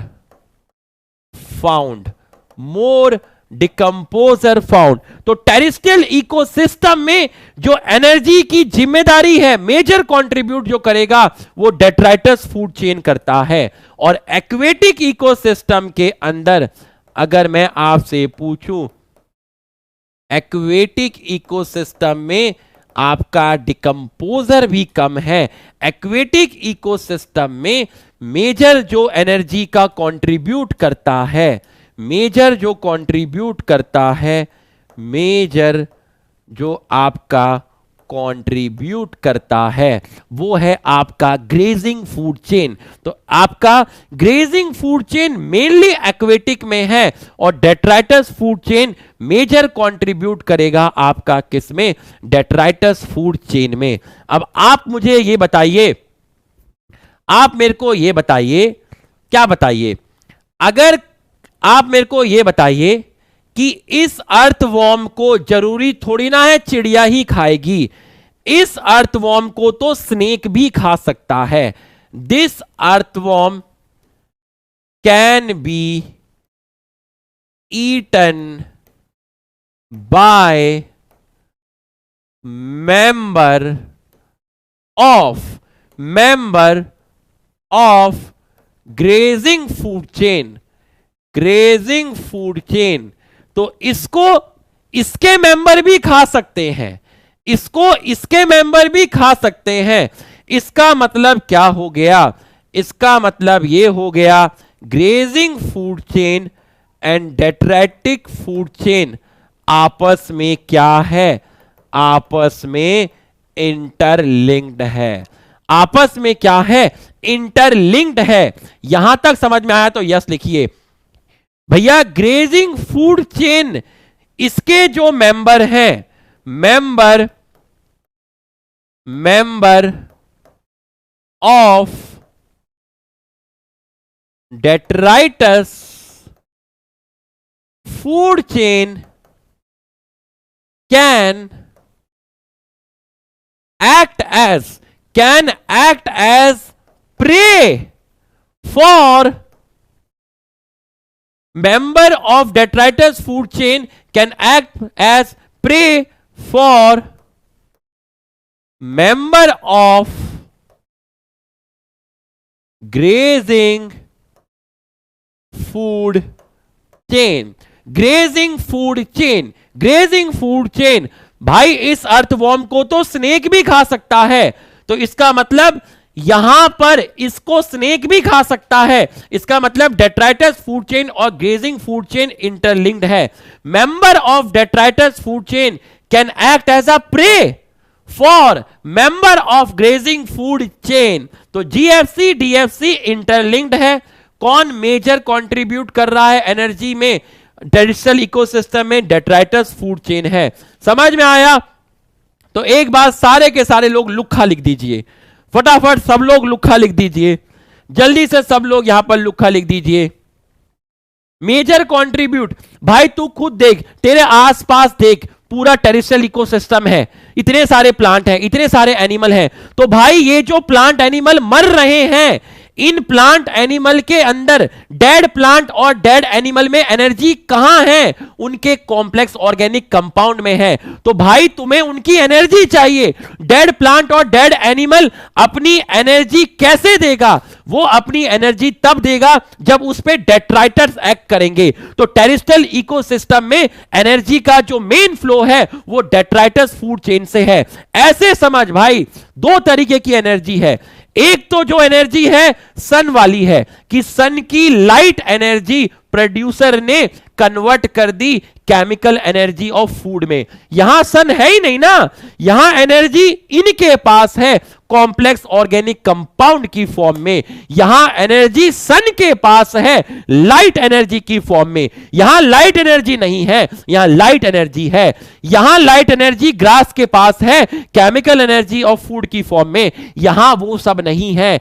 यहां पर तो ऑलरेडी इनके पास एनर्जी है, आपको तो यहां से एनर्जी निकालनी है। तो डेड प्लांट और डेड एनिमल में एनर्जी है कॉम्प्लेक्स ऑर्गेनिक कंपाउंड में। तू खुद सोच, दुनिया में इतने सारे पेड़ हैं, इन सब पेड़ की ब्रांचेस और पत्तियां गिर रही हैं। बता, इनके पास ये जो पत्तियां गिर रही हैं, इनसे एनर्जी कैसे निकालेगा? जब इनमें डेट्राइटस को ऐड करेगा। तो बहुत सारा डेट्राइटस प्रोड्यूस होता है टेरेस्ट्रियल इकोसिस्टम में, और टेरेस्ट्रियल इकोसिस्टम में डिकम्पोजर भी ज्यादा मिलते हैं, इसलिए डेट्राइटस फूड चेन यहां पर ऐड करता है। ठीक है, अब दूसरी चीज को समझिएगा, दूसरी चीज को यहां पर समझिएगा, दूसरी चीज को यहां पर आप समझिएगा। यहां तक आपको समझ में आ गया? ठीक है, यहां तक आपको समझ में आ गया है। अब देखिए, ये है आपका ग्रास ऊपर, इसको हम क्या बोलेंगे? इसको हम बोलेंगे प्राइमरी कंज्यूमर। क्या बोलेंगे? Primary consumer. तो अगर मैं आपको बोला, ठीक है, ये आपका हर्बीवोरस भी है, बिल्कुल सही है, ये आपका हर्बीवोरस है। ठीक है, ये आपका कार्निवोरस है, तो इसको आपने बोला प्राइमरी कार्निवोरस। इसको आपने क्या बोला? इसको आपने बोला प्राइमरी कार्निवोरस। इसको आपने बोला प्राइमरी कार्निवोरस। ठीक, इसको बोला सेकेंडरी कार्निवोरस। इसको बोला टर्शरी कार्निवोरस। इसको बोला प्राइमरी कंज्यूमर। Primary consumer. यहां फॉन्ट साइज थोड़ा छोटा हो गया है, मजबूरी है, तो इसको माइंड मत करना। लो, मैं बड़ा कर देता हूं फॉन्ट साइज, मैं आपका फॉन्ट साइज बड़ा कर देता हूं, क्योंकि मैं आपका टीचर हूं, तो मैं आपका बड़ा कर सकता हूं। ये देखिए, मैं इसका फॉन्ट साइज यहां पर बड़ा कर देता हूं। अब हम इसके फॉन्ट साइज को थोड़ा सा बढ़ा देते हैं, देखिएगा। तो अगर मैं आपसे कहूं, क्या कहूं? ये है आपका प्राइमरी कंज्यूमर, ये है आपका secondary consumer. Secondary consumer primary carnivorous होते हैं, प्राइमरी कंज्यूमर हर्बीवोरस होते हैं। ये है आपका टर्शरी कंज्यूमर, और ये है आपका, आप इसको टॉप कार्निवोरस भी बोल सकते हैं, आप इसको टॉप कार्निवोरस भी बोल सकते हैं, और क्वाटनरी कंज्यूमर भी बोल सकते हैं। कौन सा कंज्यूमर बोल सकते हैं? क्वाटनरी कंज्यूमर भी बोल दे सकते हैं। ये आपका प्राइमरी था, ये आपका सेकेंडरी था, ये आपका टर्शरी कंज्यूमर था, और इसको आप क्वाटनरी कंज्यूमर भी बोल सकते हैं। क्वाटनरी कंज्यूमर, या आपने बोला टॉप कार्निवोरस। ठीक, तो ये है हर्बीवोरस प्राइमरी कंज्यूमर, ये सेकेंडरी कंज्यूमर, ये टर्शरी कंज्यूमर, ये क्वार्टनी कंज्यूमर और आपका टॉप कार्निवोरस। ये आपको समझ में आया तो लिख लीजिए फटाफट, फटाफट इसको लिख लीजिए। अगर ये आपको समझ में आया है तो इसको फटाफट आप लिख लीजिए, फटाफट इसको आप लिख लीजिए। अगर ये आपको समझ में आया है तो आप इसको लिख लीजिए।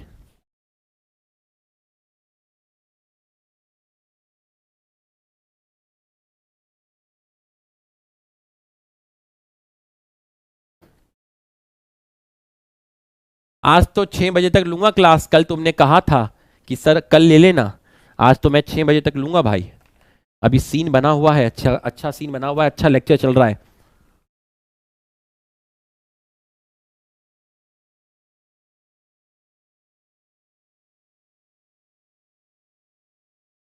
वादा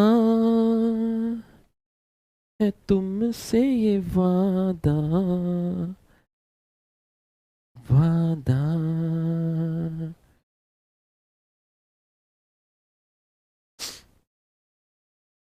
जल्दी लिख लीजिए। शुरू हो गए, लिखते रहो बेटा, आज कोई फर्क नहीं पड़ेगा, आज मूड है। जल्दी से लिख लीजिए इसको, फटाफट लिख लीजिए।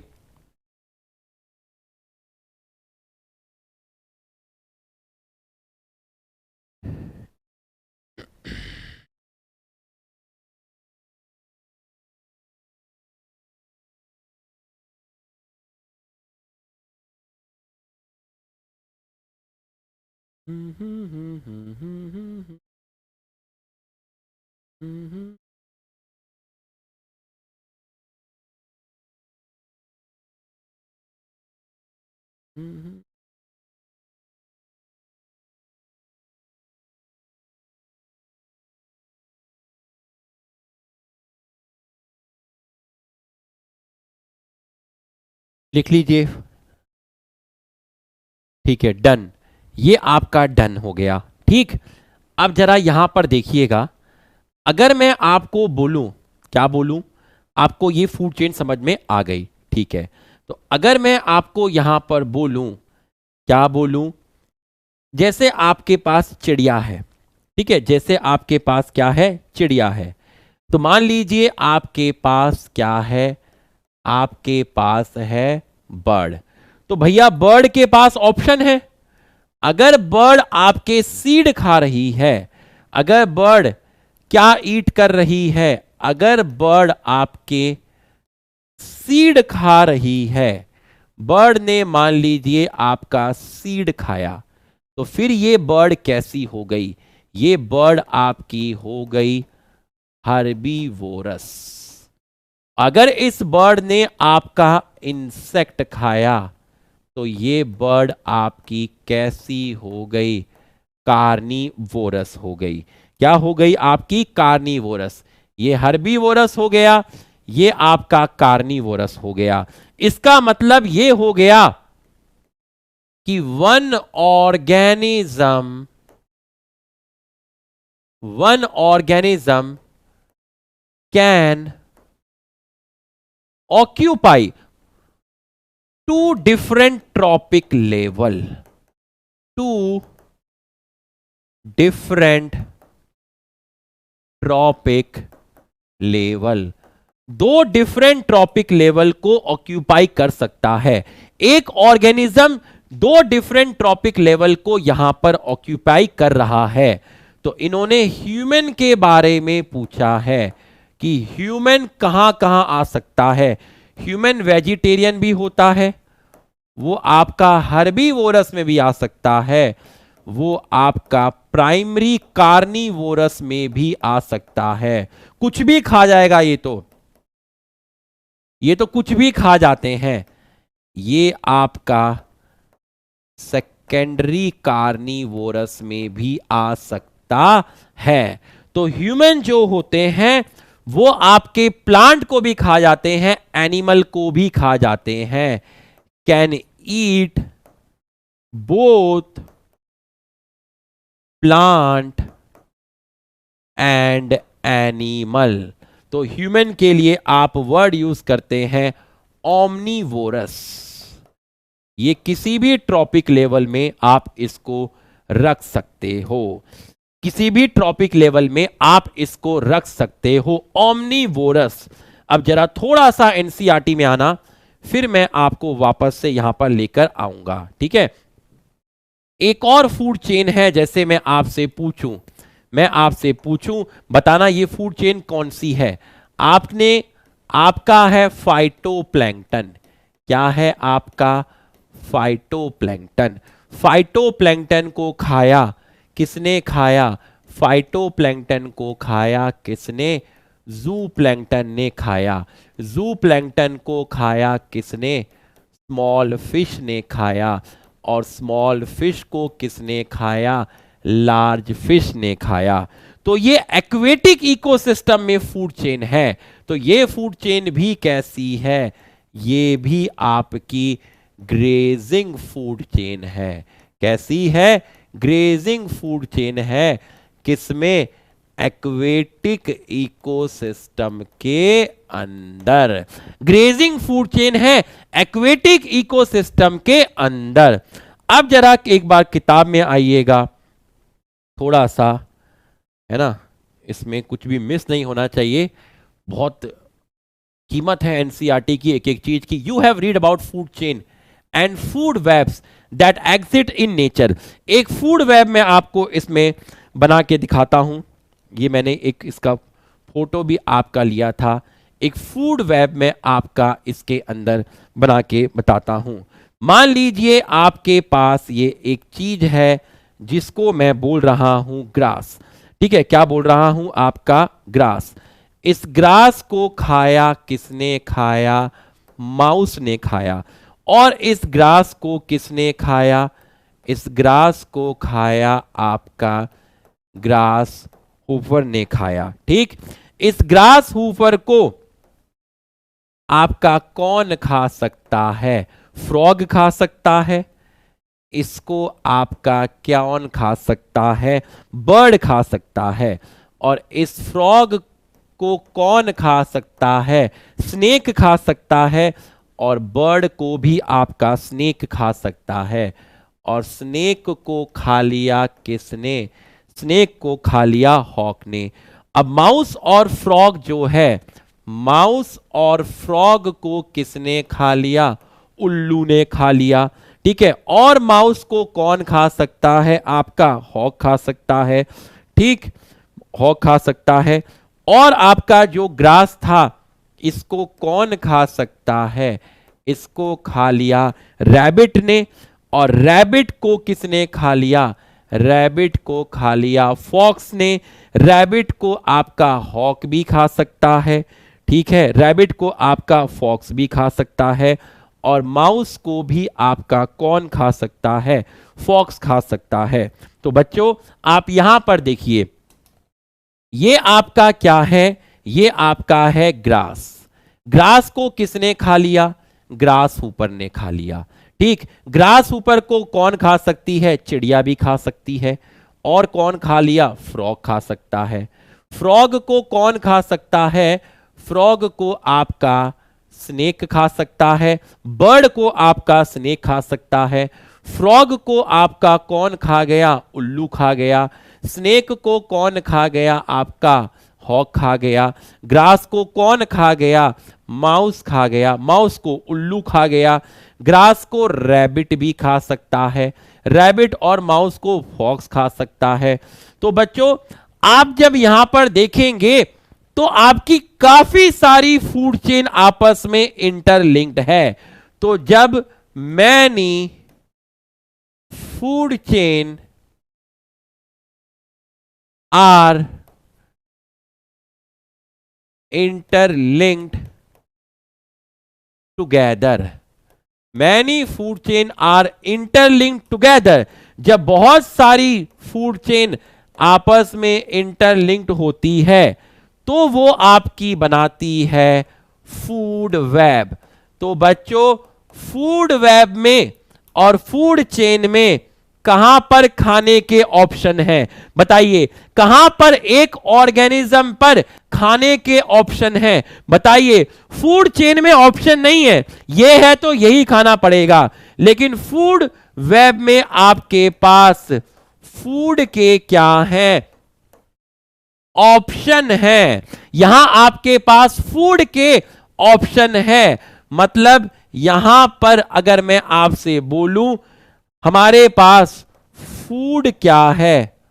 फूड की चॉइस है।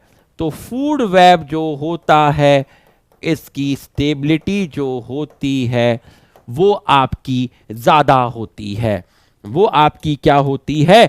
ज्यादा होती है। तो जब फूड वेब ज्यादा स्टेबल है फूड चेन के कंपेयर में, क्योंकि यहां एक ऑर्गेनिज्म पर खाने के ऑप्शन है।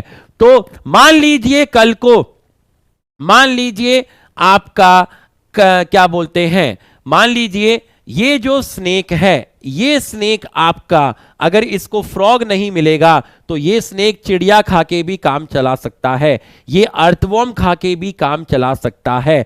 मतलब एक ऑर्गेनिज्म किसी एक ऑर्गेनिज्म पर डिपेंड नहीं है। तो यहां पर no dependence, no dependence on particular organism for food, for food. तो ये आपको समझ में आ गया होगा, ये आपको यहां पर समझ में आ गया होगा।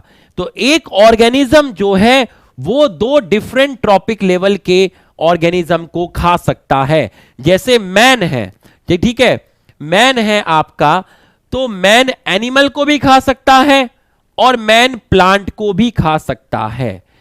मैन जो है आपका, मैन कार्निवोरस भी है।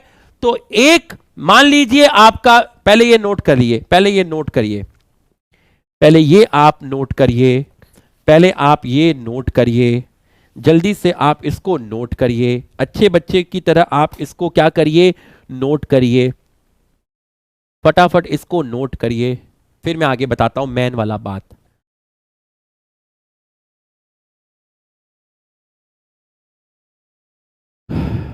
अरे नोट कर लो, तुम्हें शिल्पा शेट्टी की कसम है, नोट कर लो।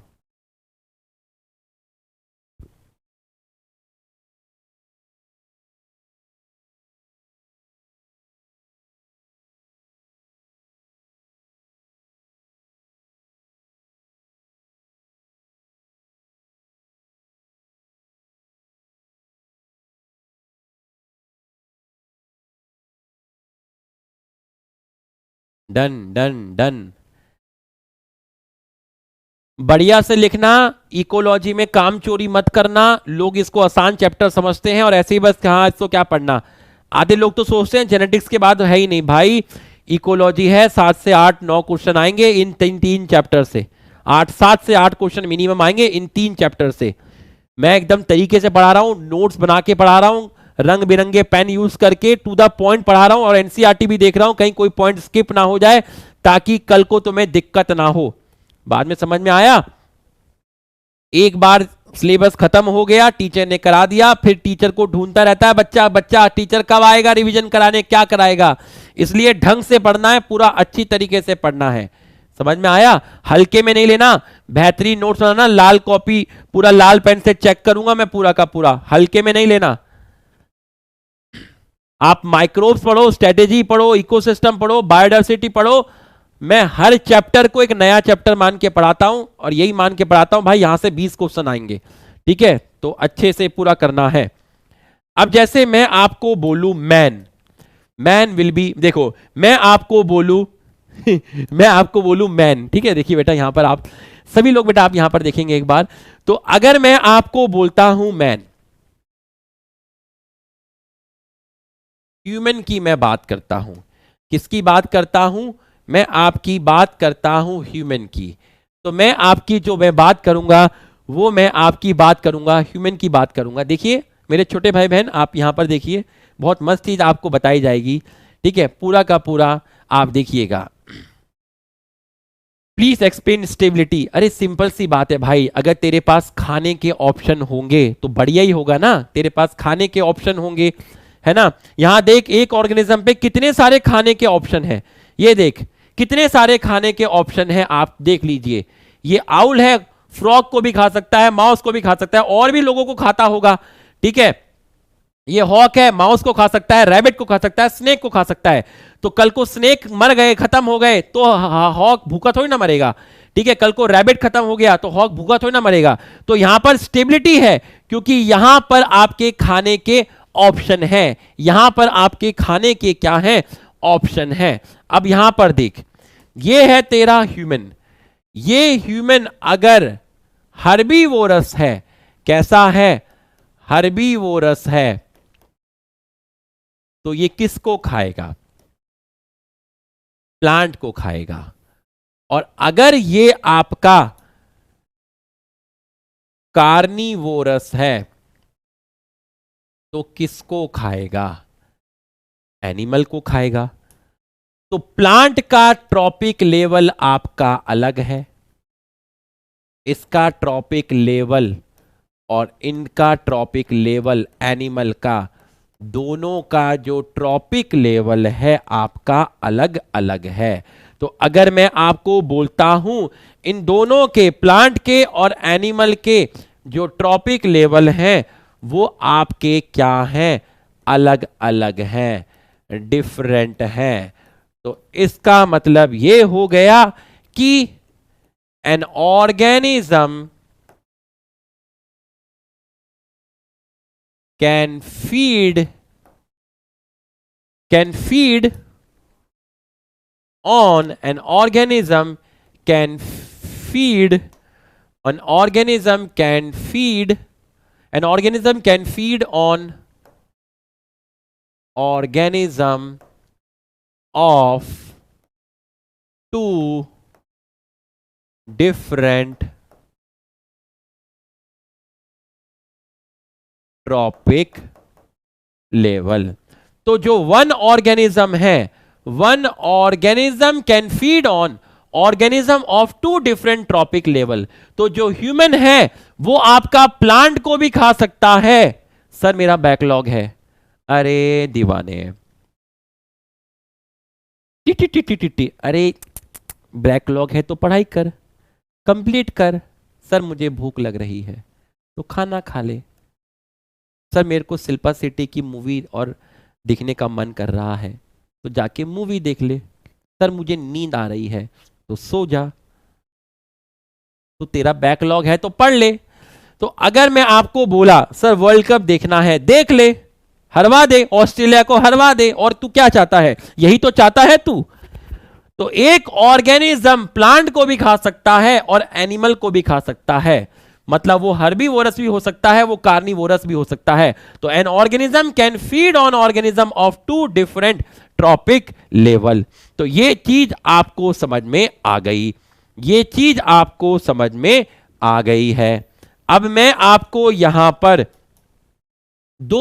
एक चीज बताऊंगा, बहुत इंपॉर्टेंट है, जिसको आप बोलते हैं स्टैंडिंग क्रॉप। क्या बोलते हैं, स्टैंडिंग क्रॉप।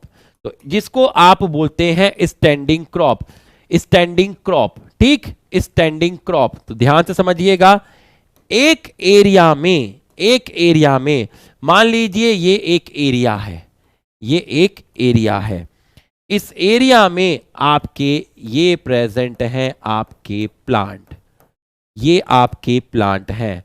तो total amount, total number of plant, या फिर इन सब का टोटल ऑर्गेनिक मैटर, जिसको मैं क्या बोलूंगा, जिसको मैं बोलूंगा बायोमास, जिसको मैं क्या बोलूंगा, जिसको मैं बोलूंगा बायोमास। तो एक एरिया में टोटल नंबर ऑफ प्लांट और ऑर्गेनिक मैटर और biomass present in an area, इसको हम बोलते हैं स्टैंडिंग क्रॉप, इसको हम बोलते हैं स्टैंडिंग क्रॉप, इसको हम बोलते हैं स्टैंडिंग क्रॉप, इसको हम बोलते हैं स्टैंडिंग क्रॉप।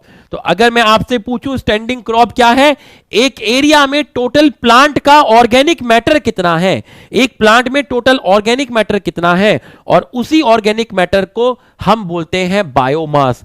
तो टोटल नंबर ऑफ प्लांट और ऑर्गेनिक मैटर और biomass present in an area called standing crop. और बायोमास जो होता है, biomass measure in terms of dry weight, dry weight, ठीक है। बायोमास को हम मेजर करते हैं, किस टर्म में मेजर करते हैं, ड्राई वेट की फॉर्म में मेजर करते हैं। तो आप पहले यहां तक देखिएगा, ठीक है, यहां तक देखिएगा। एक स्टैंडिंग क्रॉप होता है और एक आपका होता है standing state.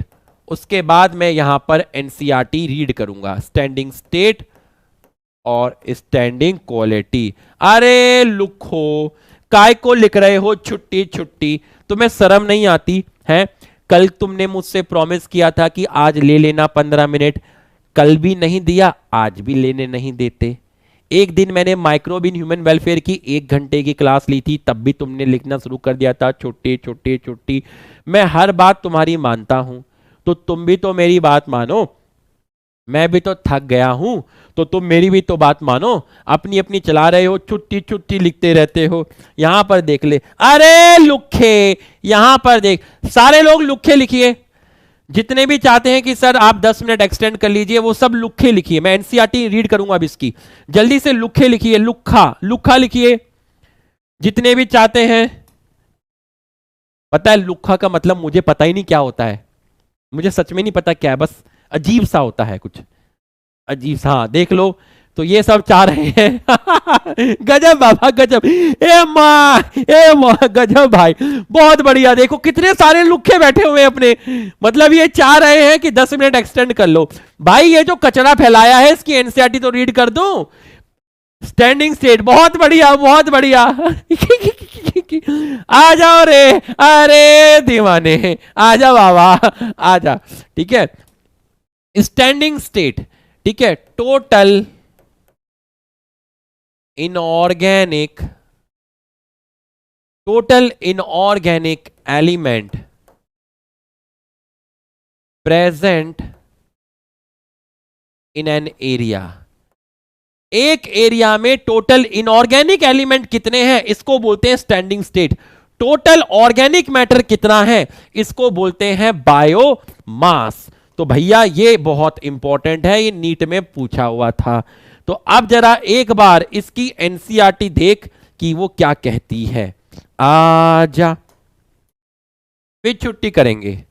Starting from the plant producer, food chain or rather webs are formed such that an animal feed on a plant or on another animal and in turn is food for another। देखिए food web में आपकी काफी सारी food chain आ जाती हैं।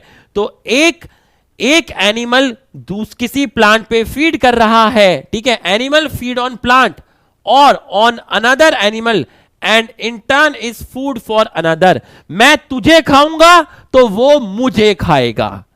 The chain और web is formed because of interdependency. Food web में खाने के ऑप्शन होते हैं,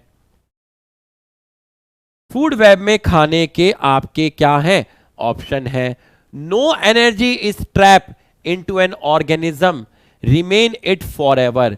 जो मरेगा उसकी बॉडी को डिकम्पोजर डिग्रेड करेंगे, उसके शरीर में एनर्जी हमेशा नहीं रहेगी।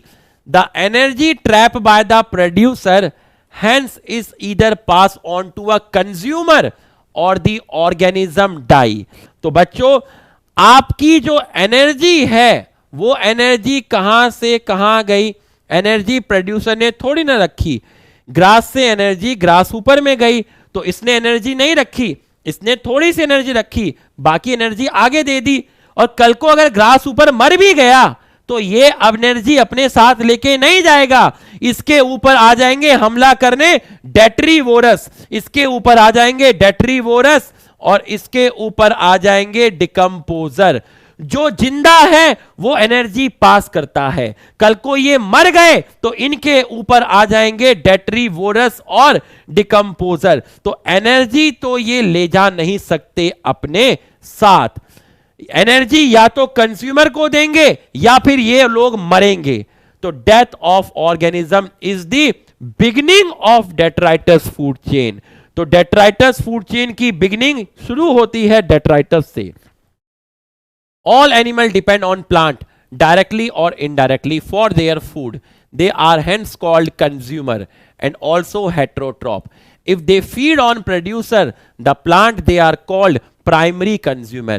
And if the animal eat other animal, which in turn eat the plant, अगर कोई एनिमल उस एनिमल को खाता है जो एनिमल प्लांट को खाता है, उसको हम बोलते हैं secondary consumer. Likewise, you could have tertiary consumer also. आपके पास tertiary consumer भी हो सकते हैं। Obviously, the primary consumer will be herbivorous, बता दिया। Some common herbivorous are insect, bird and mammals in terrestrial ecosystem and mollusca in aquatic ecosystem. इसके example आप रट्टा मार लेना। प्रोड्यूसर को खाया गोट ने, गोट है प्राइमरी कंज्यूमर, मतलब गोट है हर्बीवोरस। गोट को खाया मैन ने, मैन है सेकेंडरी कंज्यूमर, मतलब मैन यहां पर क्या हुआ, मैन यहां पर हो गया प्राइमरी कार्निवोरस। आज ना छोड़ूंगा बेटा। The consumer that feed on these herbivores are carnivores, जिसको आप बोलते हैं प्राइमरी कार्निवोरस। तो प्राइमरी कार्निवोरस सेकेंडरी कंज्यूमर है, secondary consumer. Those animal that depend on primary carnivores for food, उनको बोलेंगे सेकेंडरी कार्निवोरस। बता चुका हूं। सिंपल ग्रेजिंग फूड चेन, ये फूड चेन ग्रास से स्टार्ट है, प्रोड्यूसर से स्टार्ट है, इसको बोलेंगे ग्रेजिंग फूड चेन। इसको आप क्या बोलेंगे, grazing food chain.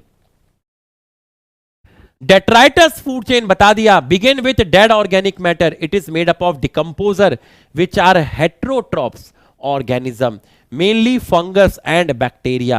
They meet their energy and nutrient requirement by degrading dead organic matter. Detritus में जो dead organic matter है, इनमें detritus और decomposer ऐड करते हैं। These are also known as saprotrophs. Saprotrophs बोल दीजिए या आप इनको saprophytic बोल दीजिए, जो dead decaying पे feed करता है।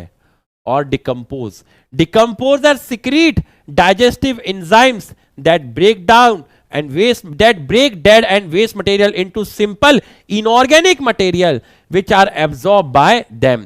तो complex organic compound किसमें टूटे, simple organic compound, और फिर टूटे simple inorganic compound, और ये absorb कर लिया गया, ये simple inorganic compound absorbed by bacteria, मतलब decomposer. In an aquatic ecosystem, GFC is major conduit for energy flow. As again this, in a terrestrial ecosystem, much large fraction of energy flow through detritus food chain than through GFC. समझा चुका हूं। Detritus food chain may be connected with grazing food chain at some level. बता दिया था आपको कि जो earthworm था, अर्थवॉर्म को कौन खा गया था, अर्थवॉर्म को स्नेक खा गया था, अर्थवॉर्म को स्नेक खा गया। स्नेक ग्रेजिंग फूड चेन का मेंबर है, ये डेट्राइटस फूड चेन का मेंबर है। Some of the organism of DFC are prey to GFC animal, तो ये किसका काम कर रहा है, प्रे का काम कर रहा है स्नेक के लिए। In a natural ecosystem some animal like cockroach, crow, ETC are omnivorous. These natural interconnection of food chain make it food web.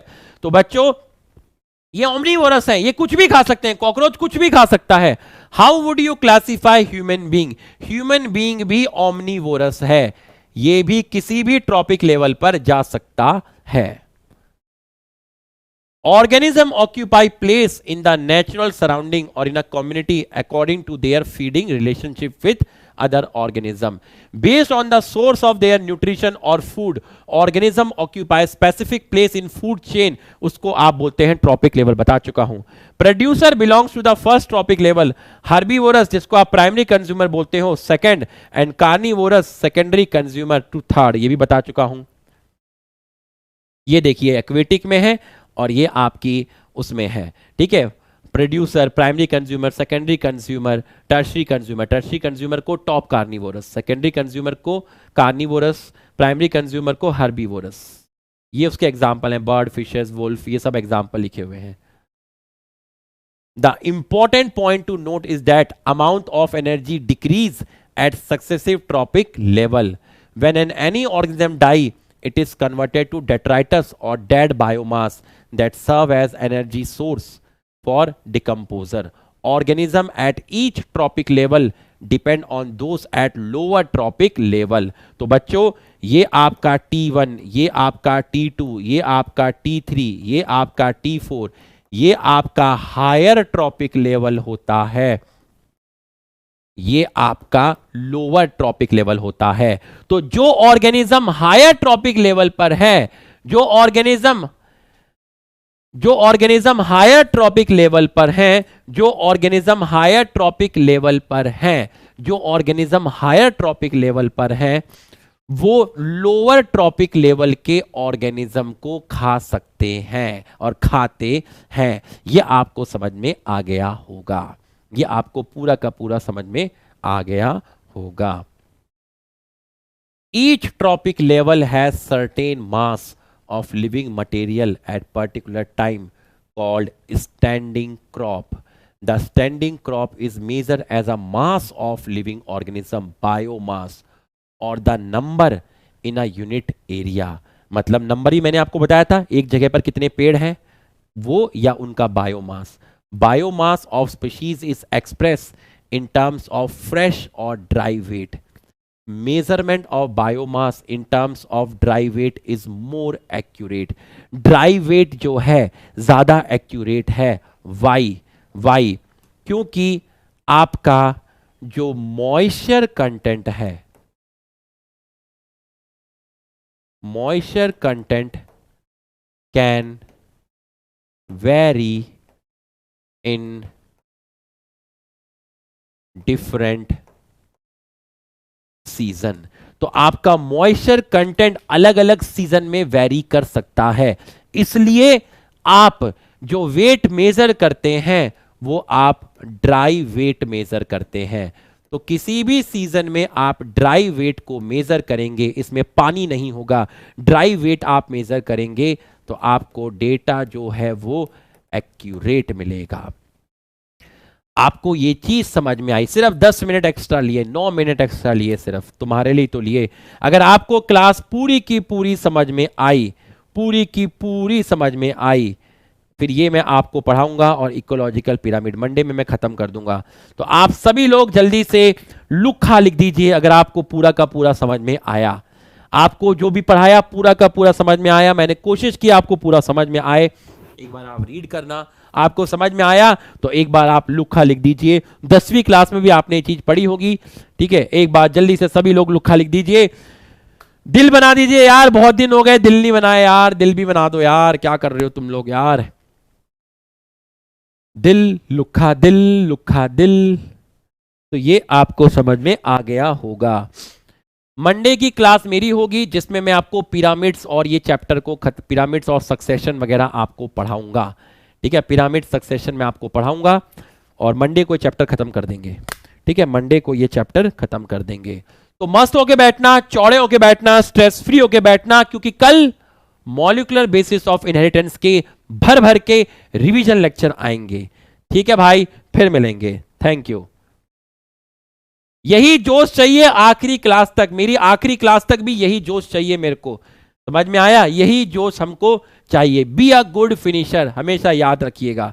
ठीक है, यही जोश अपने को लास्ट क्लास में चाहिए, यही एनर्जी चाहिए. जिस एनर्जी से बैच में आए थे उसी एनर्जी से अपनी आखिरी क्लास होगी. ठीक है, और अक्टूबर में ही खत्म हो जाएगा सिलेबस. अक्टूबर में ही हम लोग खत्म कर देंगे.